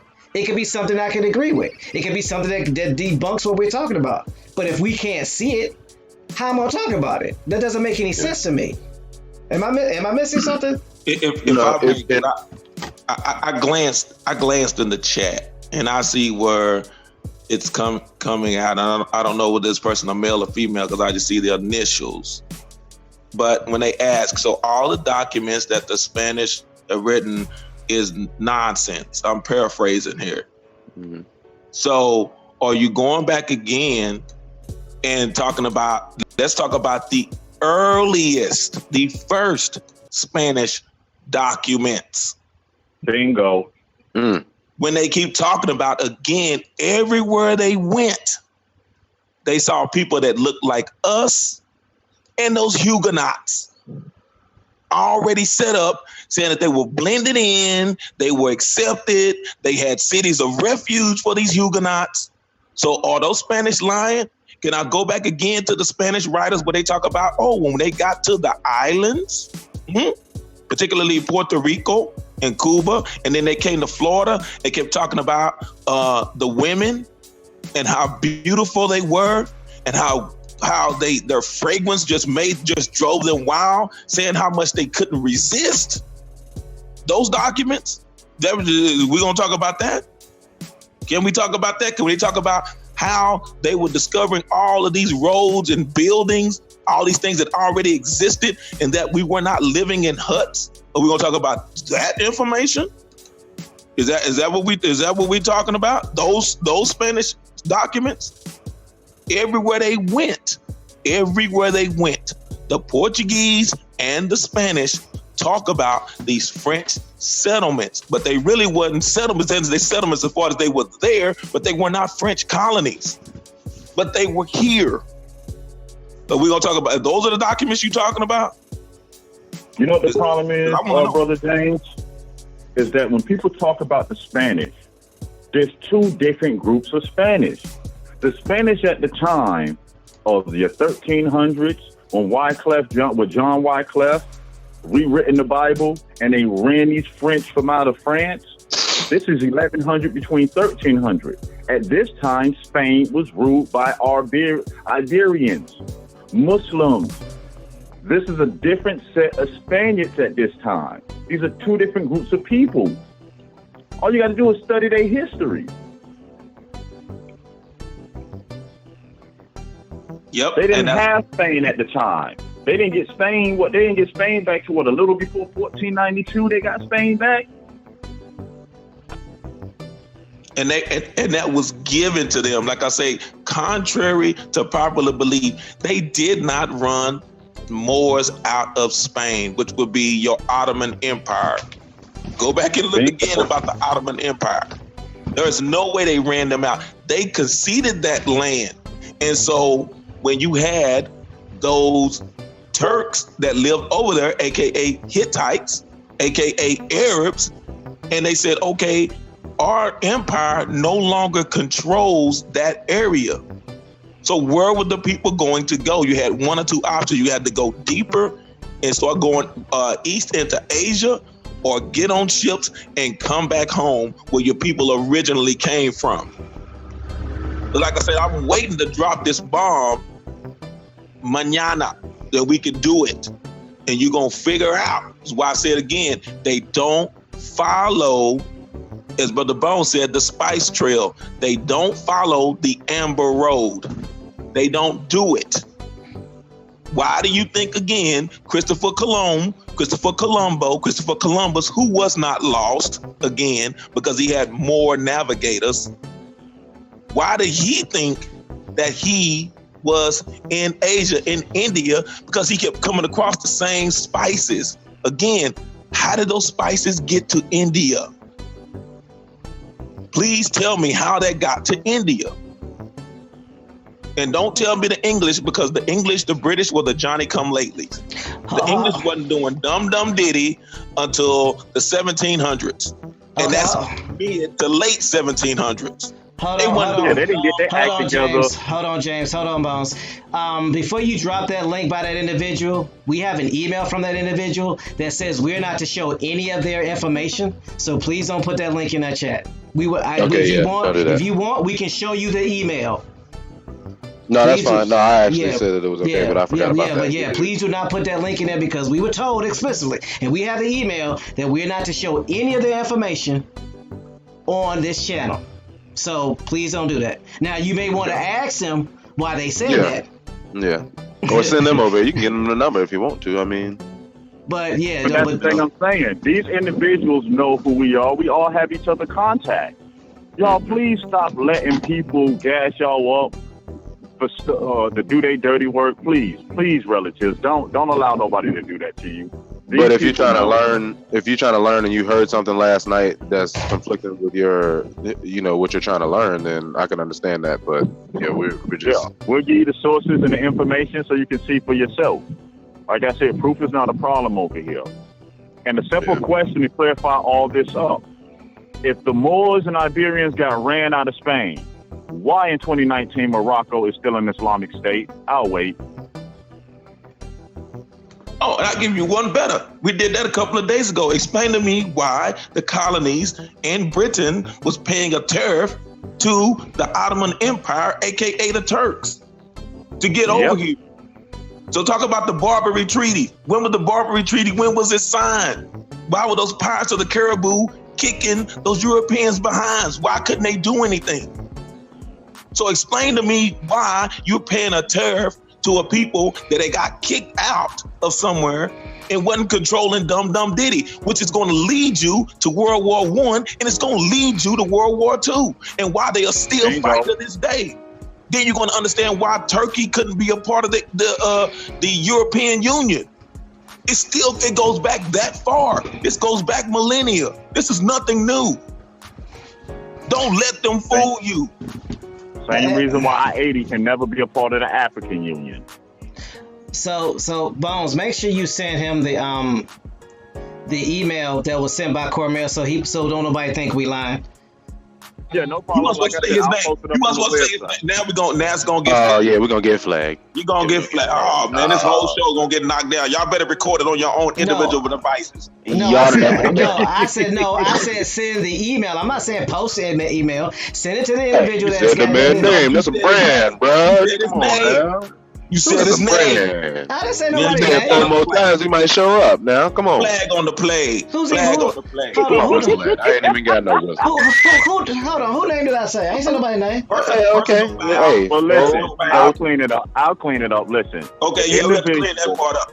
Because a person unnecessary roughness, TMH, aka Headless Horseman. The party in question sent a personal email to me to not to show any of the information ever on the Tonkin Assembly page or website. I didn't argue with the individual. Cool, no problem. Left it at that. So these same people that say these things know what was said behind closed doors, but not man enough to speak their mouth, put the whole story out there. Gotcha. Okay, so EJ, if anybody read EJ's last comment, EJ, I see where you're coming from. But I don't know. As far as the information around it's sources. Sources need to be posted. If sources aren't posted, then you have nothing to study, I guess, right? Other than what we're saying, because we're posting sources. So you can just go off of that. I mean, as far as information goes, and maybe study the side that other individual is saying yourself as much as you can. So sorry for your you're being blocked also. And again, if someone's blocking you for asking questions, the question that should be asked is, why are you blocking somebody for asking questions? That's one of the first things they teach you, to ask questions. Somebody trying to be a teacher but don't want to teach nothing, I guess. I don't That's know. Too much work. Ain't that the first thing they teach you in school? Cite your sources. I mean, or ask questions. There's no such thing as a dumb question. Come on now. Okay, I can be wrong. You might be asking a question that somebody else might have. If you don't ask that question, then nobody gets the answer. Come on, son. Well, look at it this way. These same channels that are sit here and present it like we just making up stuff are the same channels that got us blocked. So you can pass the accusation, but don't allow the people that you're accusing to even defend themselves. I mean, just let that marinate, you know? Who likes that kind of fight? That ain't no fair fight. And it's not even a debate, because A2 is not here to debate. Our only objective is to help people find out who they are and show you the resources and programs that you can access to be self-sufficient. Anything outside of that, we don't have time for. Okay, so Celestial Us is back to the topic, please, panel. Yes, ma'am. Thank you very much for that. So let's talk about Saint Vincent. Let me pull it up. Saint Vincent and the Grenadines. And this is what James was talking about when it comes to the Lesser Antilles. It says Saint Vincent and the Grenadines is a Anglo-Caribbean country, an Anglo-Caribbean country in the Lesser Antilles land arc, in the southern portion of the Windward Islands, which lies in the West Indies at the southern end of the eastern border of the Caribbean Sea, where the latter meets the Atlantic Ocean. The sovereign state is also frequently known simply as Saint Vincent.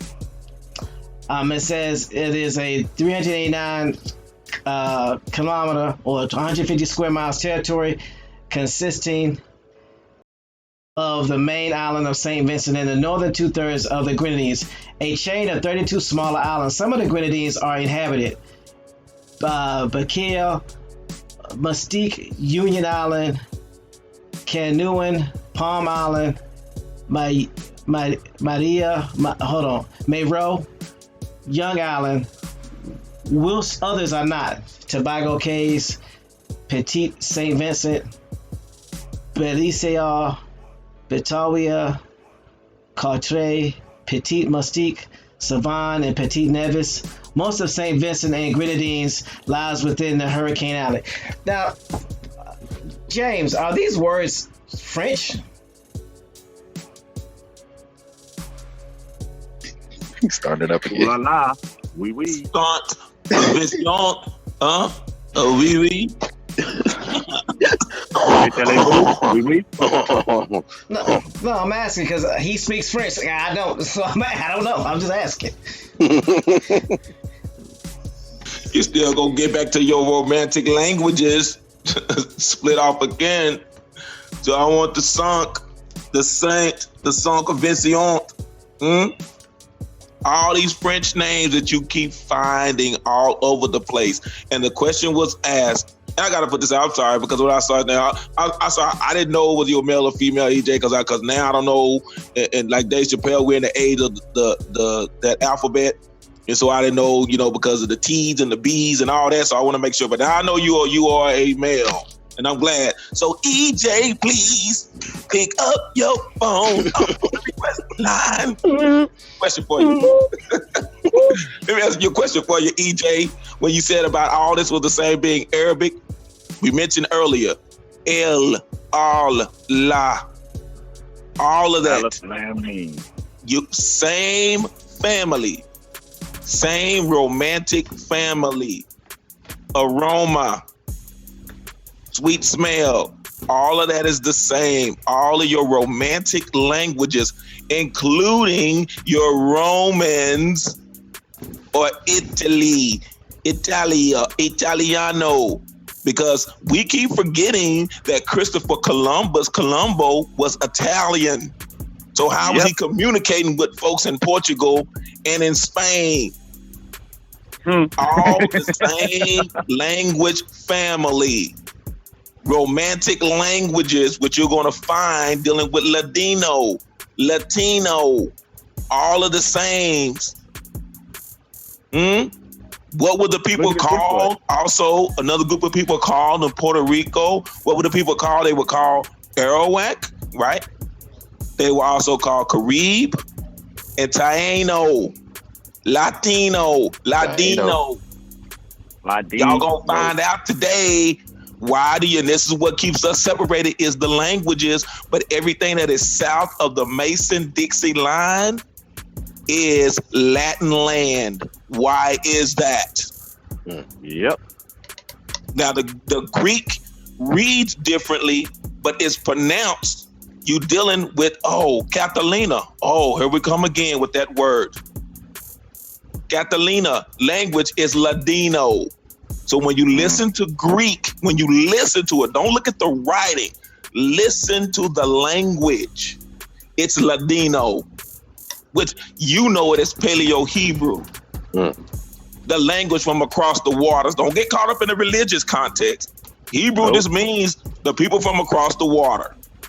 So what water were they talking about? They weren't talking about a river.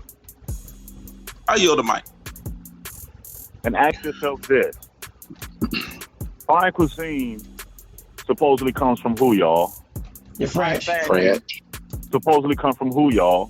The French. All your fine makeup comes from who?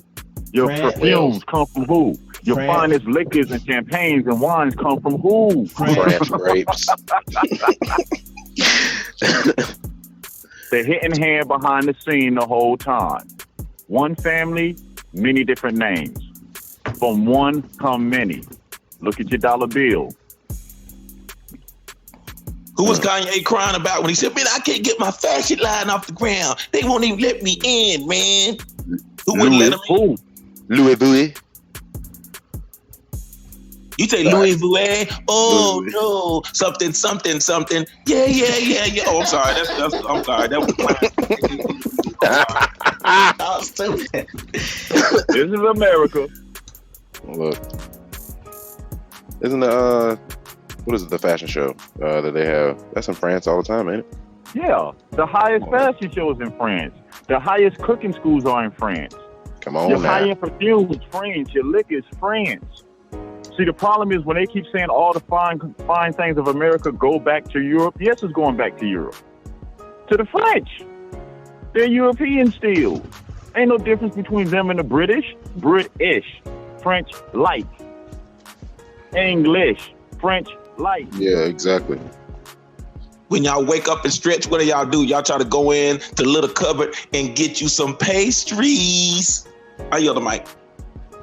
That's your break fast. That's what you're trying to break fast with.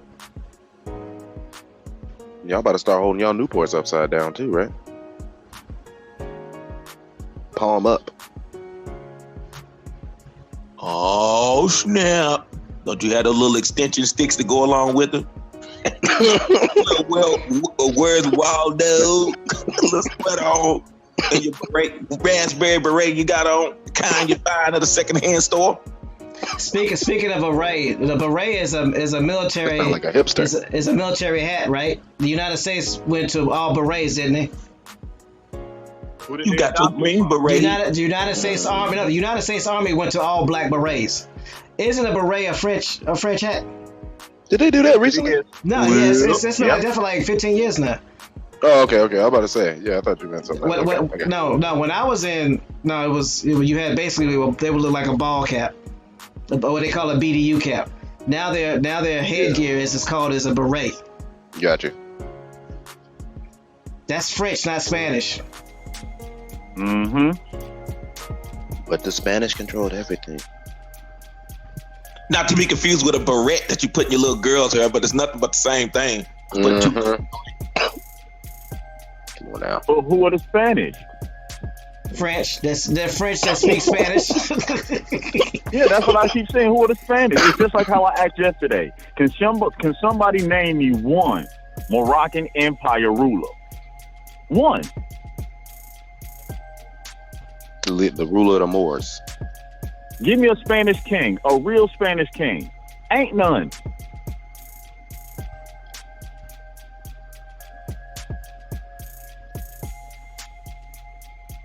Go Cliff said, what shoes did they have on?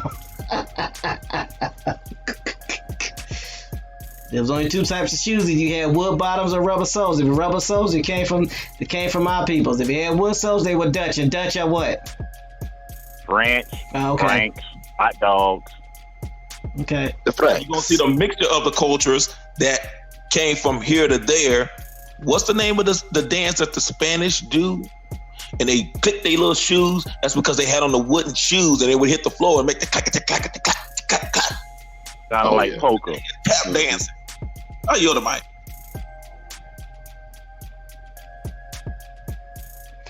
Oak Cliff says poker. Is it poker? Yep, that's what it is. The flamingo. The flamingo. The flamingo. Yeah, the flamingo. Do the polka dance. That's it. You're the flamingo. Do that dance. Now put the dance together when they twirl the dresses and all that. That's here. Mm. The clicking of the shoes are the wooden shoes from the Dutch. Two cultures coming together on one landmass. You better ask somebody. Look at the running of the bulls and then come talk to me in a little bit. I yield the mic.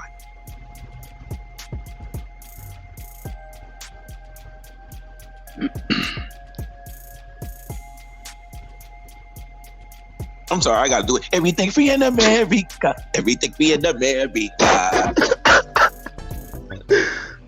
Oh my God. So it says the etymology of flamingo. You know I was gonna do it, right? Go on. Get Rock it it like on. it's hot. Those are the birds. Hold on, let me look up the dance. Damn.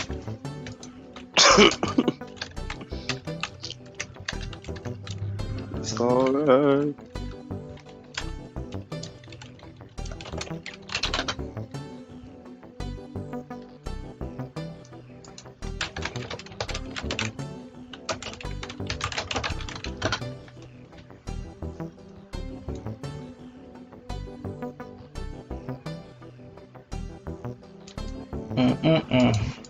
Cannot type this, Rising.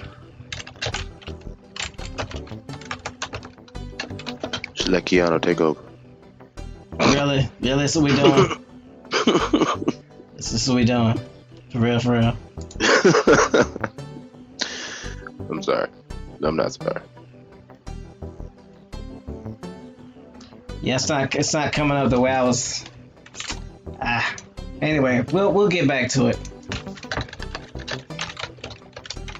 Same thing, but spell it like flame, and then NCO, flame. Yeah, flamenco. Like James Flame. It'll show up. You know how I was spelling like the bird. It says it's a strictest sense. It's a professionalized art form based on the various folklore music traditions of southern Spain and the autonomous community of Andalusia.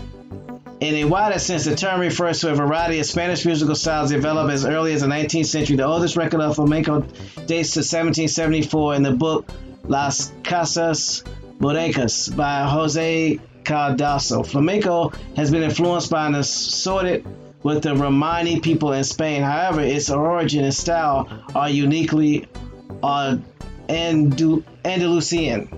The origin of flamenco was subject of disagreement.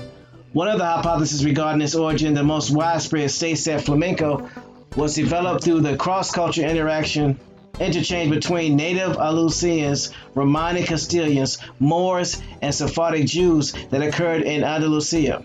The early 20th century poet and dramatist Federico Garcia Lorca wrote that the presence of flamenco in Andalusia specifically predates the arrival of Romani people to the region.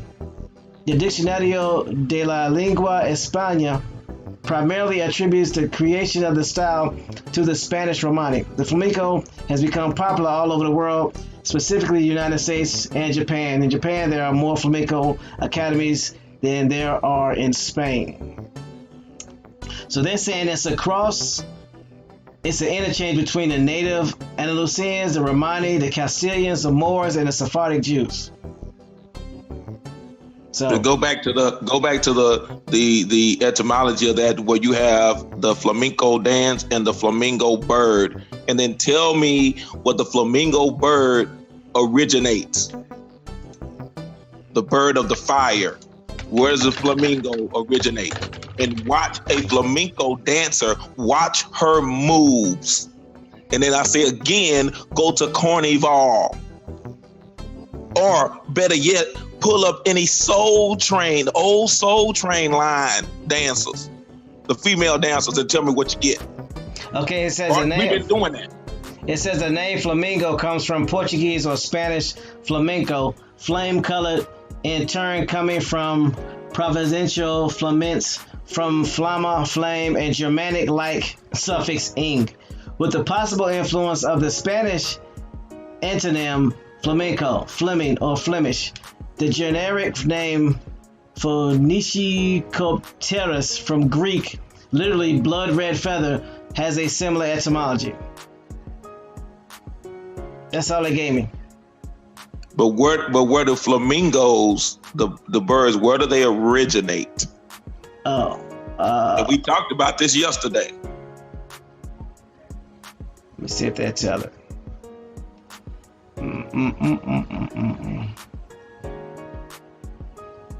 Y'all gonna learn today.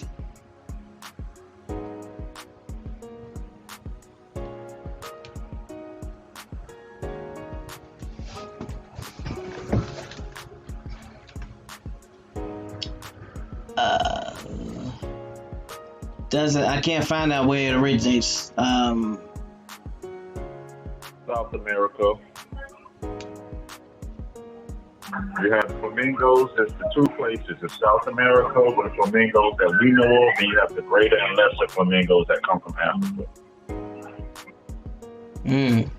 And were they kicking it in Africa at that time? No, they were not. They were kicking it over here in the Americas. And what Trinidad, the three dads, three fathers, three papas, three tatas. What was the original name of Trinidad again. Hold on, let me look it up.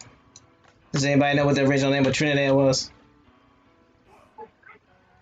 Hold on. What is this? T. Oh, we said it just left my mind. And the three classifications of the flamingos of South America are Chilean, It said literally, and James flamingos. Literally, LERE was the original name. And the original name, it was the people named it based upon what? Hold on.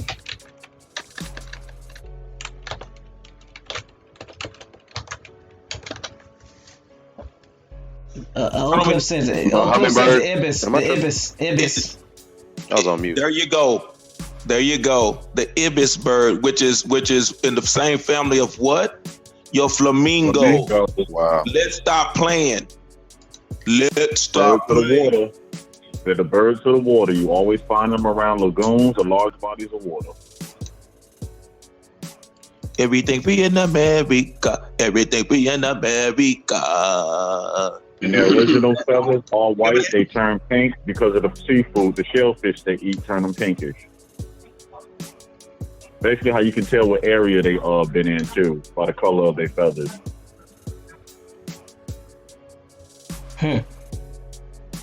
Clip says I take notes. And when they start turning pink and red from being white because they eating this shellfish, the Europeans thought that those birds were on fire. But That's why weren't. Flame mingo. Yeah, oh my God. Blame What on. is a mingo? Should've got off What at is a 10 o'clock. mingo? What is a mingo? Not doing this, y'all. Not doing this with y'all. Me no. What's a mingo?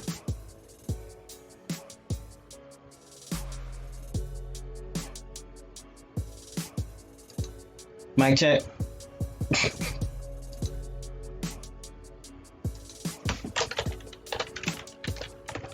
Said I ain't messing with y'all. I had to get the button. But to tell you about the Mingo are Iroquois speaking people.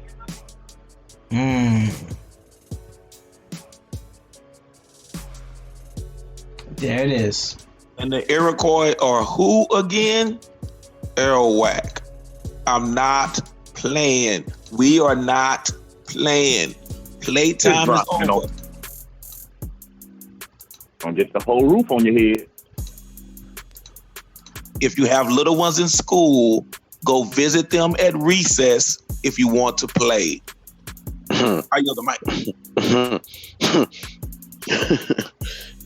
Just a little tidbit to let you know why they were called flamingo flame, because the color and mingo after the people.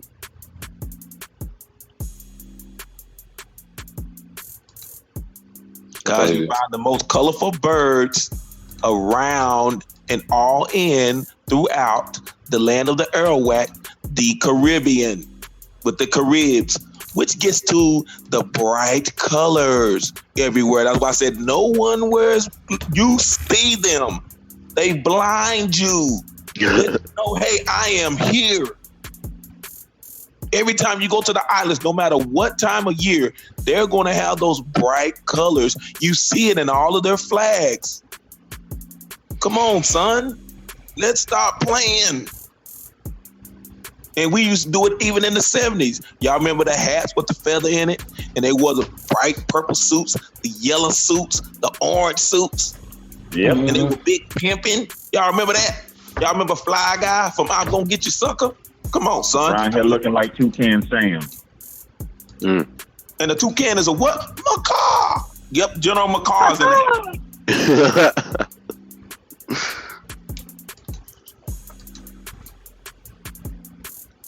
Just some more tidbits dropping on your head.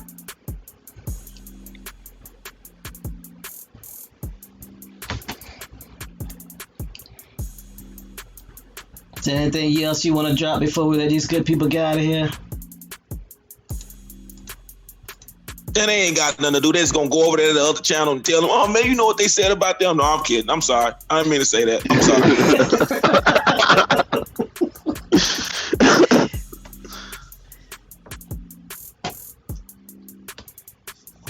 Well, y'all know my response to that. I'm dropping the links to the Mingo in the chat if anybody want to read up on them. If anybody ever got a problem with anything I've ever said, you know where I'm at. Come holler at me. We can discuss it like men and women. It's all good. You can come see me. Don't do that. Okay. Don't do that. Y'all, and also, because I know y'all have little ones tonight, go ahead, get an opportunity and get it on Netflix or go to Redbox or something or get it online. Look at the cartoon Rio. And what was the bird in Rio? They took him from his native land and domesticated him, and then he had to go and mate, and he couldn't adapt to his original, his native environment. And where's Rio again? And what was he? Oh my God! What? Huh? Who? When? What? And we ain't talking about the movie Blame It on Rio, because that's dealing with something else. That's dealing with those Huguenots coming in. So you can look at Blame It on Rio, but wait for the kids to go to bed before you watch that one. That's not kids friendly. But Rio first, feed the kids, give them a bath, send them to bed. Then you can watch Blame It on Rio after hours. I yield the mic.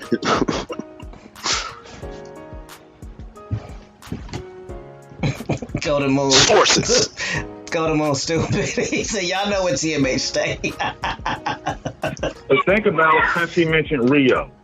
In Rio, what did they do?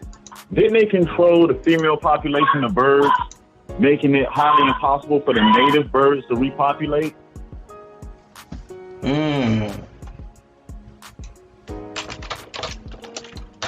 Say it again. I don't think they heard you. The part of making it so hard for the native male birds to mate with the native female birds.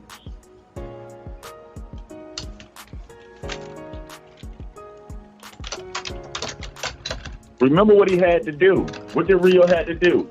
Prove that he came from there so he can get a mate.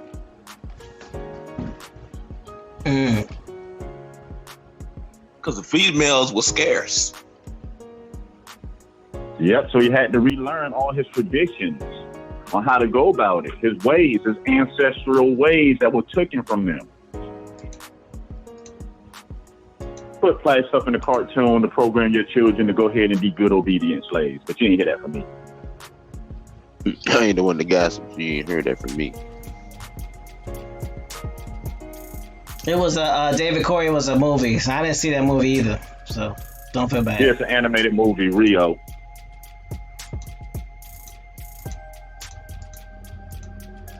That's why I'm just listening. I have no intel to add, none whatsoever.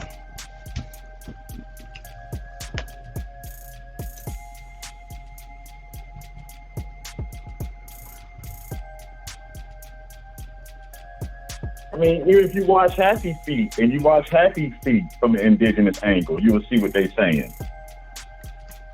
Yep. But then that quick bad boy try to tell you, the locks, he said he was counting zeros over in Rio de Janeiro. Ain't nobody zero, but I want to be heard. Oh, you're hot, not 7 every day. That's my word. Okay, I'm not going to finish the rest. Cause we're not going to get flagged. Yeah, we're going to get flagged. Well, we already got one flag because somebody dropping bombs over there. Now call this name. Offset penalties, right? Okay, so we can get the 2 flags. I'll take the second one. We're right back where we started. Mr. TJ said, I think we need to set the record straight. Keeping the meter running.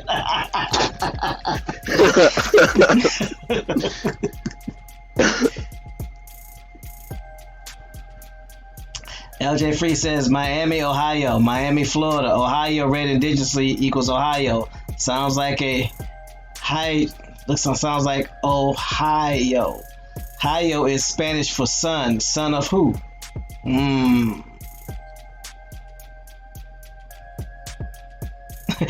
Oak Cliff says, at EJ Capitone, thank you for asking questions. I've learned so much in the last 30 minutes. Y'all need to stop. And we finally got an email, but it was live. That's cool.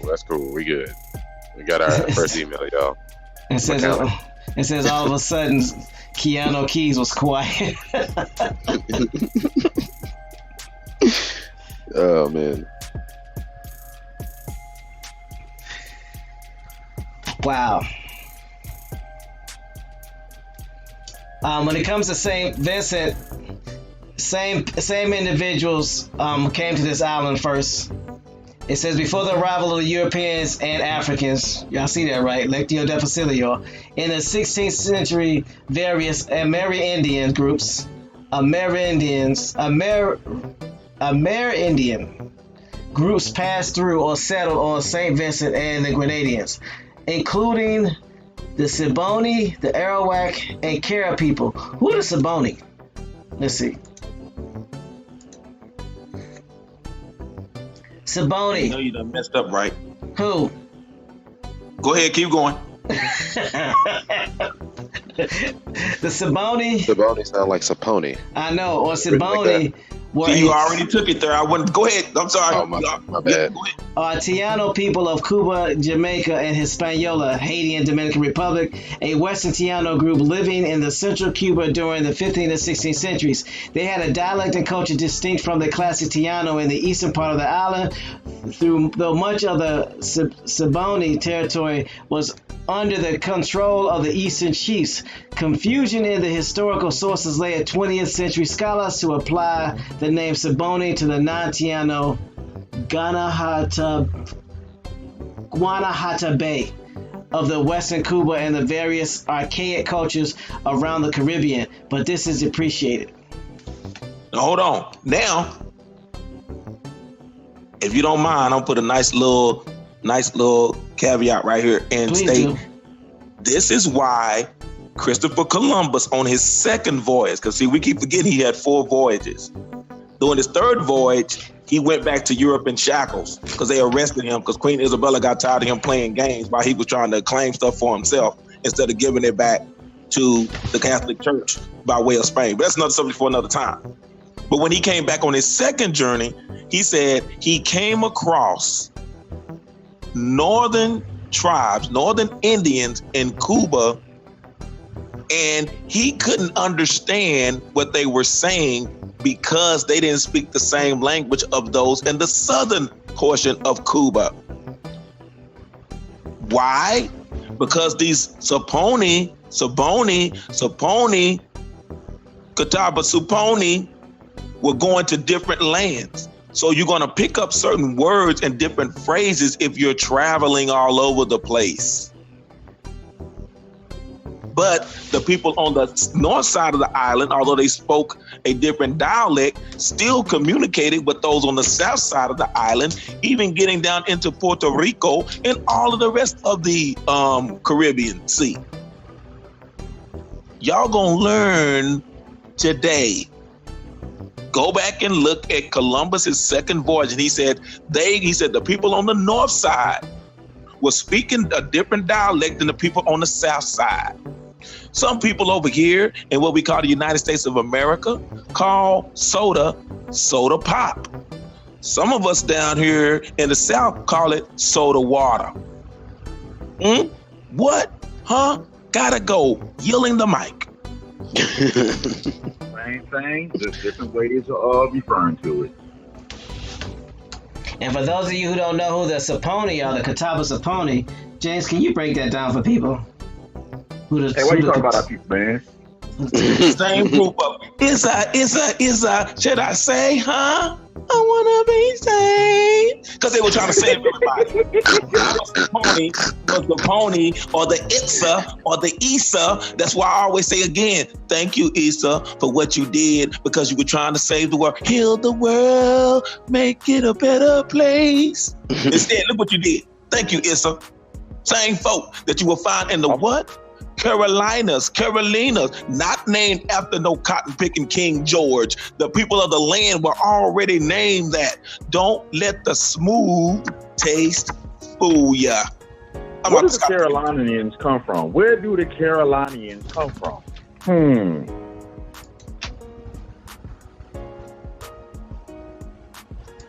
I want to be a killer.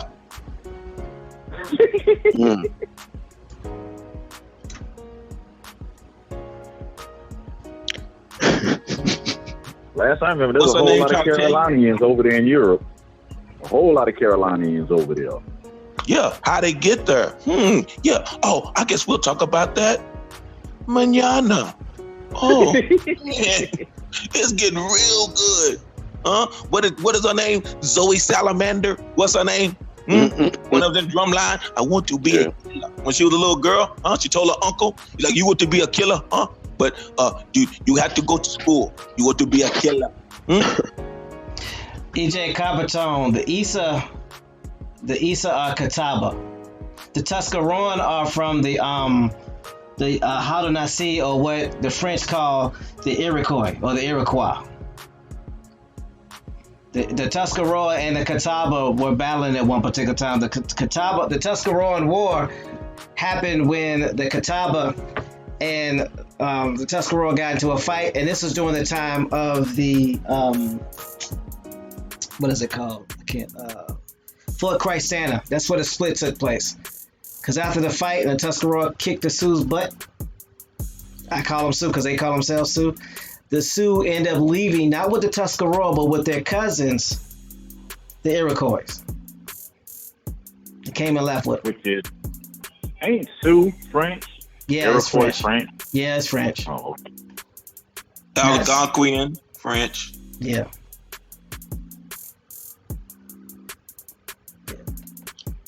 Which one of them is Spanish? Not a one? Oh no, I was asking for a friend. No. Spanish come from the Nada one. They come from a Nada one tribe. The Nada one, okay. The Nada one. That's not the Nada ways, but the Nada one. Yeah, the Nada one. Nada one, okay. Man, that's Nada Juan. Okay, Nada Juan. Gotcha. Or our Oak Cliff Tiff would say it, Nada Juan. There you go. Nada Juan. Nada Juan.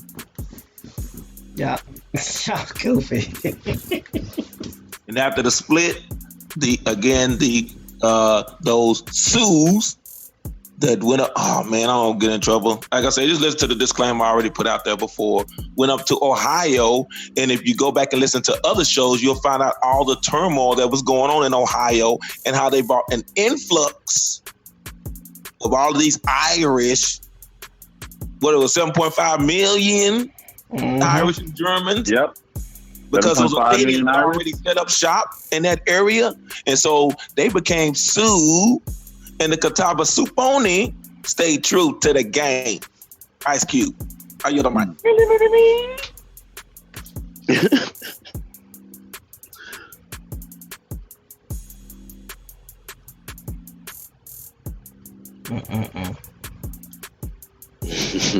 Yeah, I think they are related to a Not a First tribe, LD. Yeah, I think it's Y'all are wrong. The Not a First tribe. Not a near nutter. Oh, and this gonna split the wigs backwards in they war bonnets. Okay. Saboni, you're gonna get back again to Saba and those Sabians that the Quran talks about. Called the people of the book. The book that the white man has once belonged to us. Quoting from A Star in the West by Elias Boudinot. Oh my goodness. Those Homo sapiens, the upright thinking man. Oh my goodness. I feel like somebody's watching me.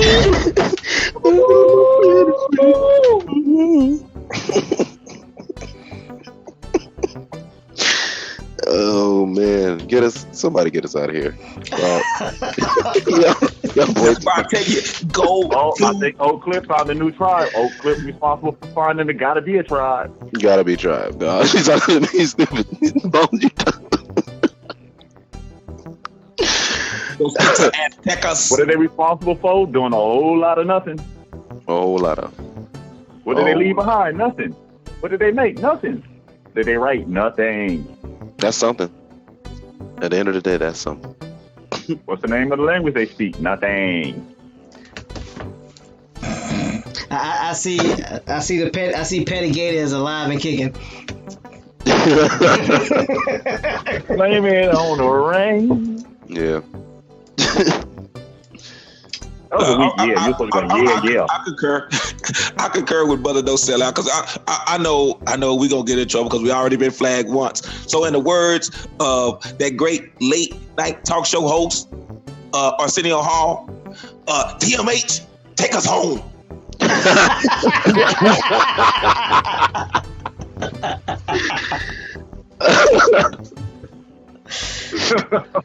Oh gosh. I'm glad it's Friday. Y'all it's not Friday. Stop that. Eliminating days out the week. Hold up. It's home day. How you gonna sit there and call Wednesday Friday? My bad. Feel like a Friday. Celestial Love says, panel, y'all are goofy. Yeah, we are. He was Man, you don't want to see us off air though. That's Listen, how do we get work done? You made a mistake. You was reading from the calendar of the Know Nothing tribe. On their calendar is Friday. It's always Friday. That's the only thing I like about the Know Nothing tribe. Yo, it's always Friday, yo. Appreciate it, Free. It is. Thank you for confirming that it's Friday, Free. Yes, it's on YouTube, mate. Yeah, it's Friday. Yep. Sure is. All day, until it ain't. Anyway, and it's not.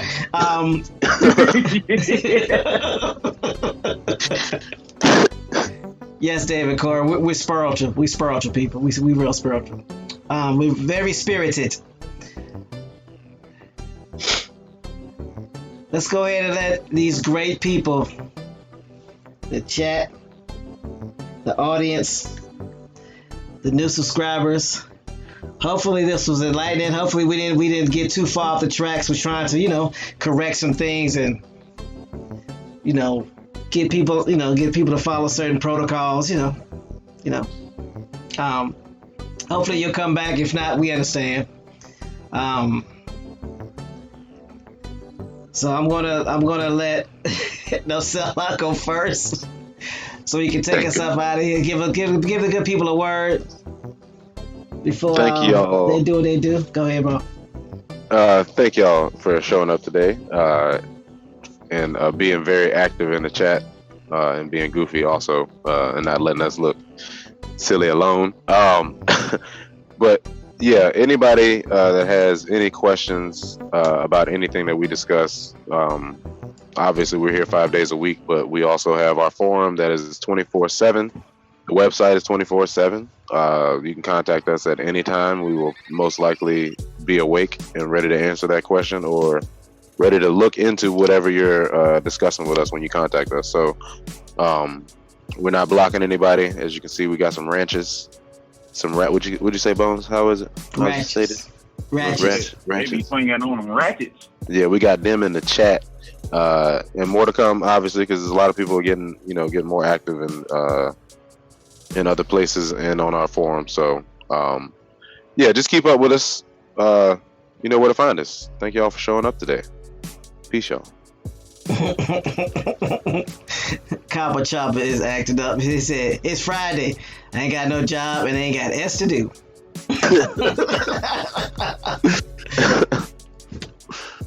Just trying to build that clubhouse. Let's go. That's a reference. That's a reference from the movie Friday.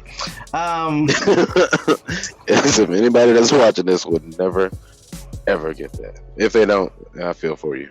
Yeah. If I get it, you know it's a possibility. You better than that, TMH. You better than that. It's your turn. I'm done. You better not. James Flame, Doodle Vision, Choctaw Jimmy. What you call General McCall? Can you get a good people something to leave with, so they can continue on with their day, sir? I just want to say again, appreciate the chat, the most astute chat that you will ever find on any social media outlet. I double dog dare anyone to find a more astute chat. To EJ, I apologize once again. Like I said, I just didn't know. In this politically correct society, although I'm not politically correct.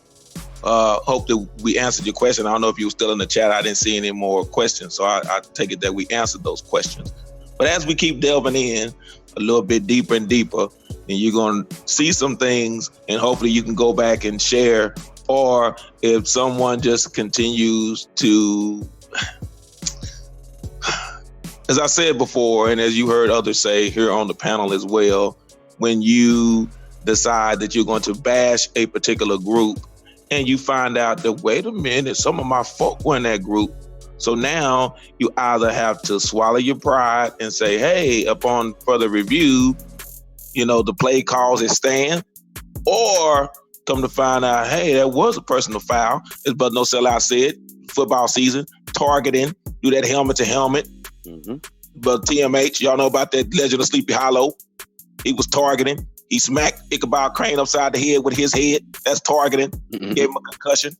And where is Ichabod? Can anybody tell me where he is? He's missing. So all of a sudden, I noticed that when a series of programs come out on A2, that people start to resurface again. It's amazing how folks skate around stuff and keep skating around it. And then they say, well, I don't know. It just hit me to go live. I just want to go live and go in. Yeah, man. I don't know. I'm scratching my head on that one. But again, as you heard it here before and say it again, all started out in the same think tank. So then you got to ask yourself, what happened? And when they say what happened, tell them to present a receipt. Don't y'all go to the mall with hot goods, because we know that the time of the year is coming when you're going to start trying to exchange gifts. Don't try to go to the mall with hot items, and they hot items, to exchange them for cash, because they're going to ask you, where's the receipt? So when people start talking reckless, and that item, that bike that you got for your kid fell out the back of that Walmart truck, so stop playing. Don't try to go and exchange it for cash if you don't present the receipts. That's all I got to say about that. I appreciate the panel. Again, to Brother TMH, Brother Bones, Brother No Sellout, Brother Copper Indio, Brother Holy Man, Brother Carrie Bay, Lady Free, and Clarence, the seventh Beatle, because I know it's 6 of us, and name 7, the invisible guy. So y'all look up the Clarences. Then y'all know about that 5th Beatle. And every time you get up and you get those pancakes, just remember, game blouses. I yield this cotton picking mic.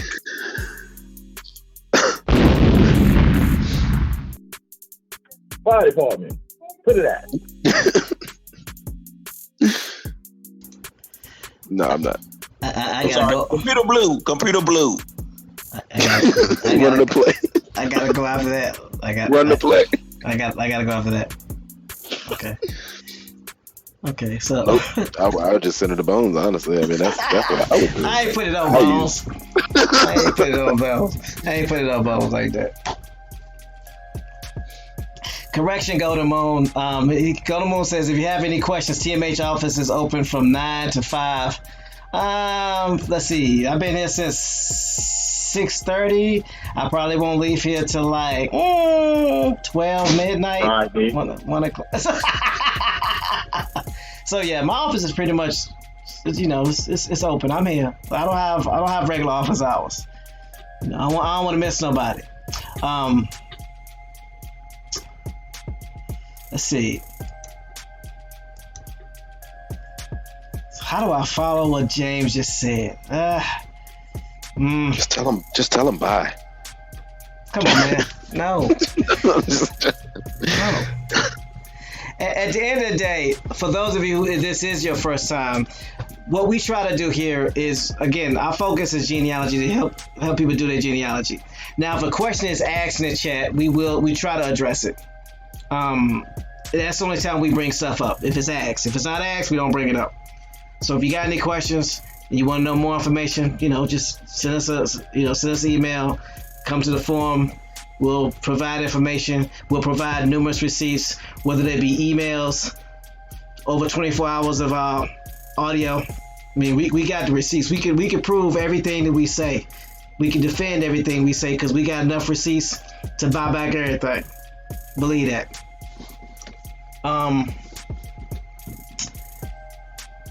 We appreciate the new subscribers. We appreciate the audience that's always supportive just by being here.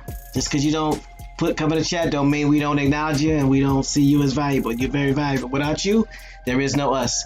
And to the smartest, most outlandish,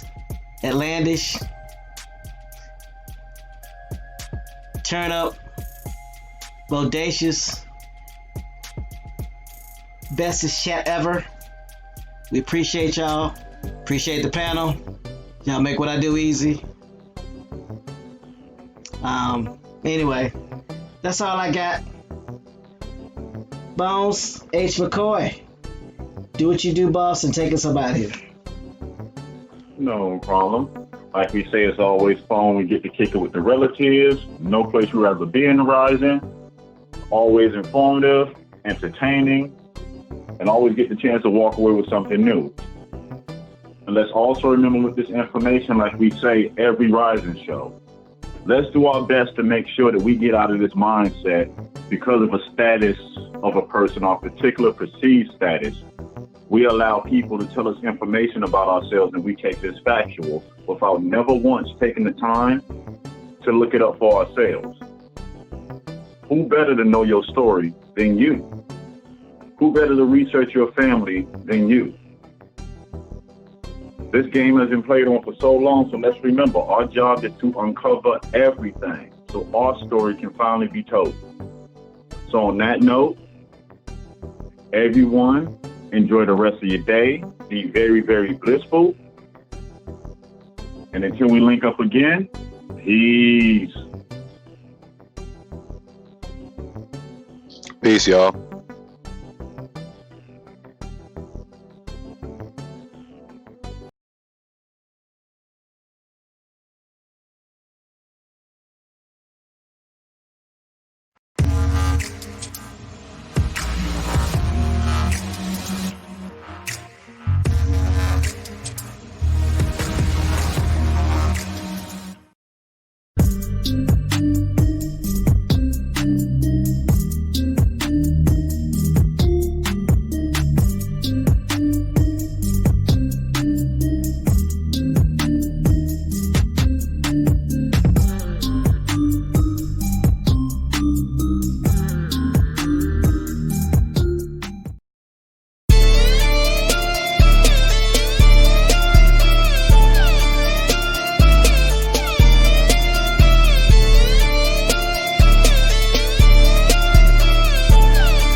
Warning.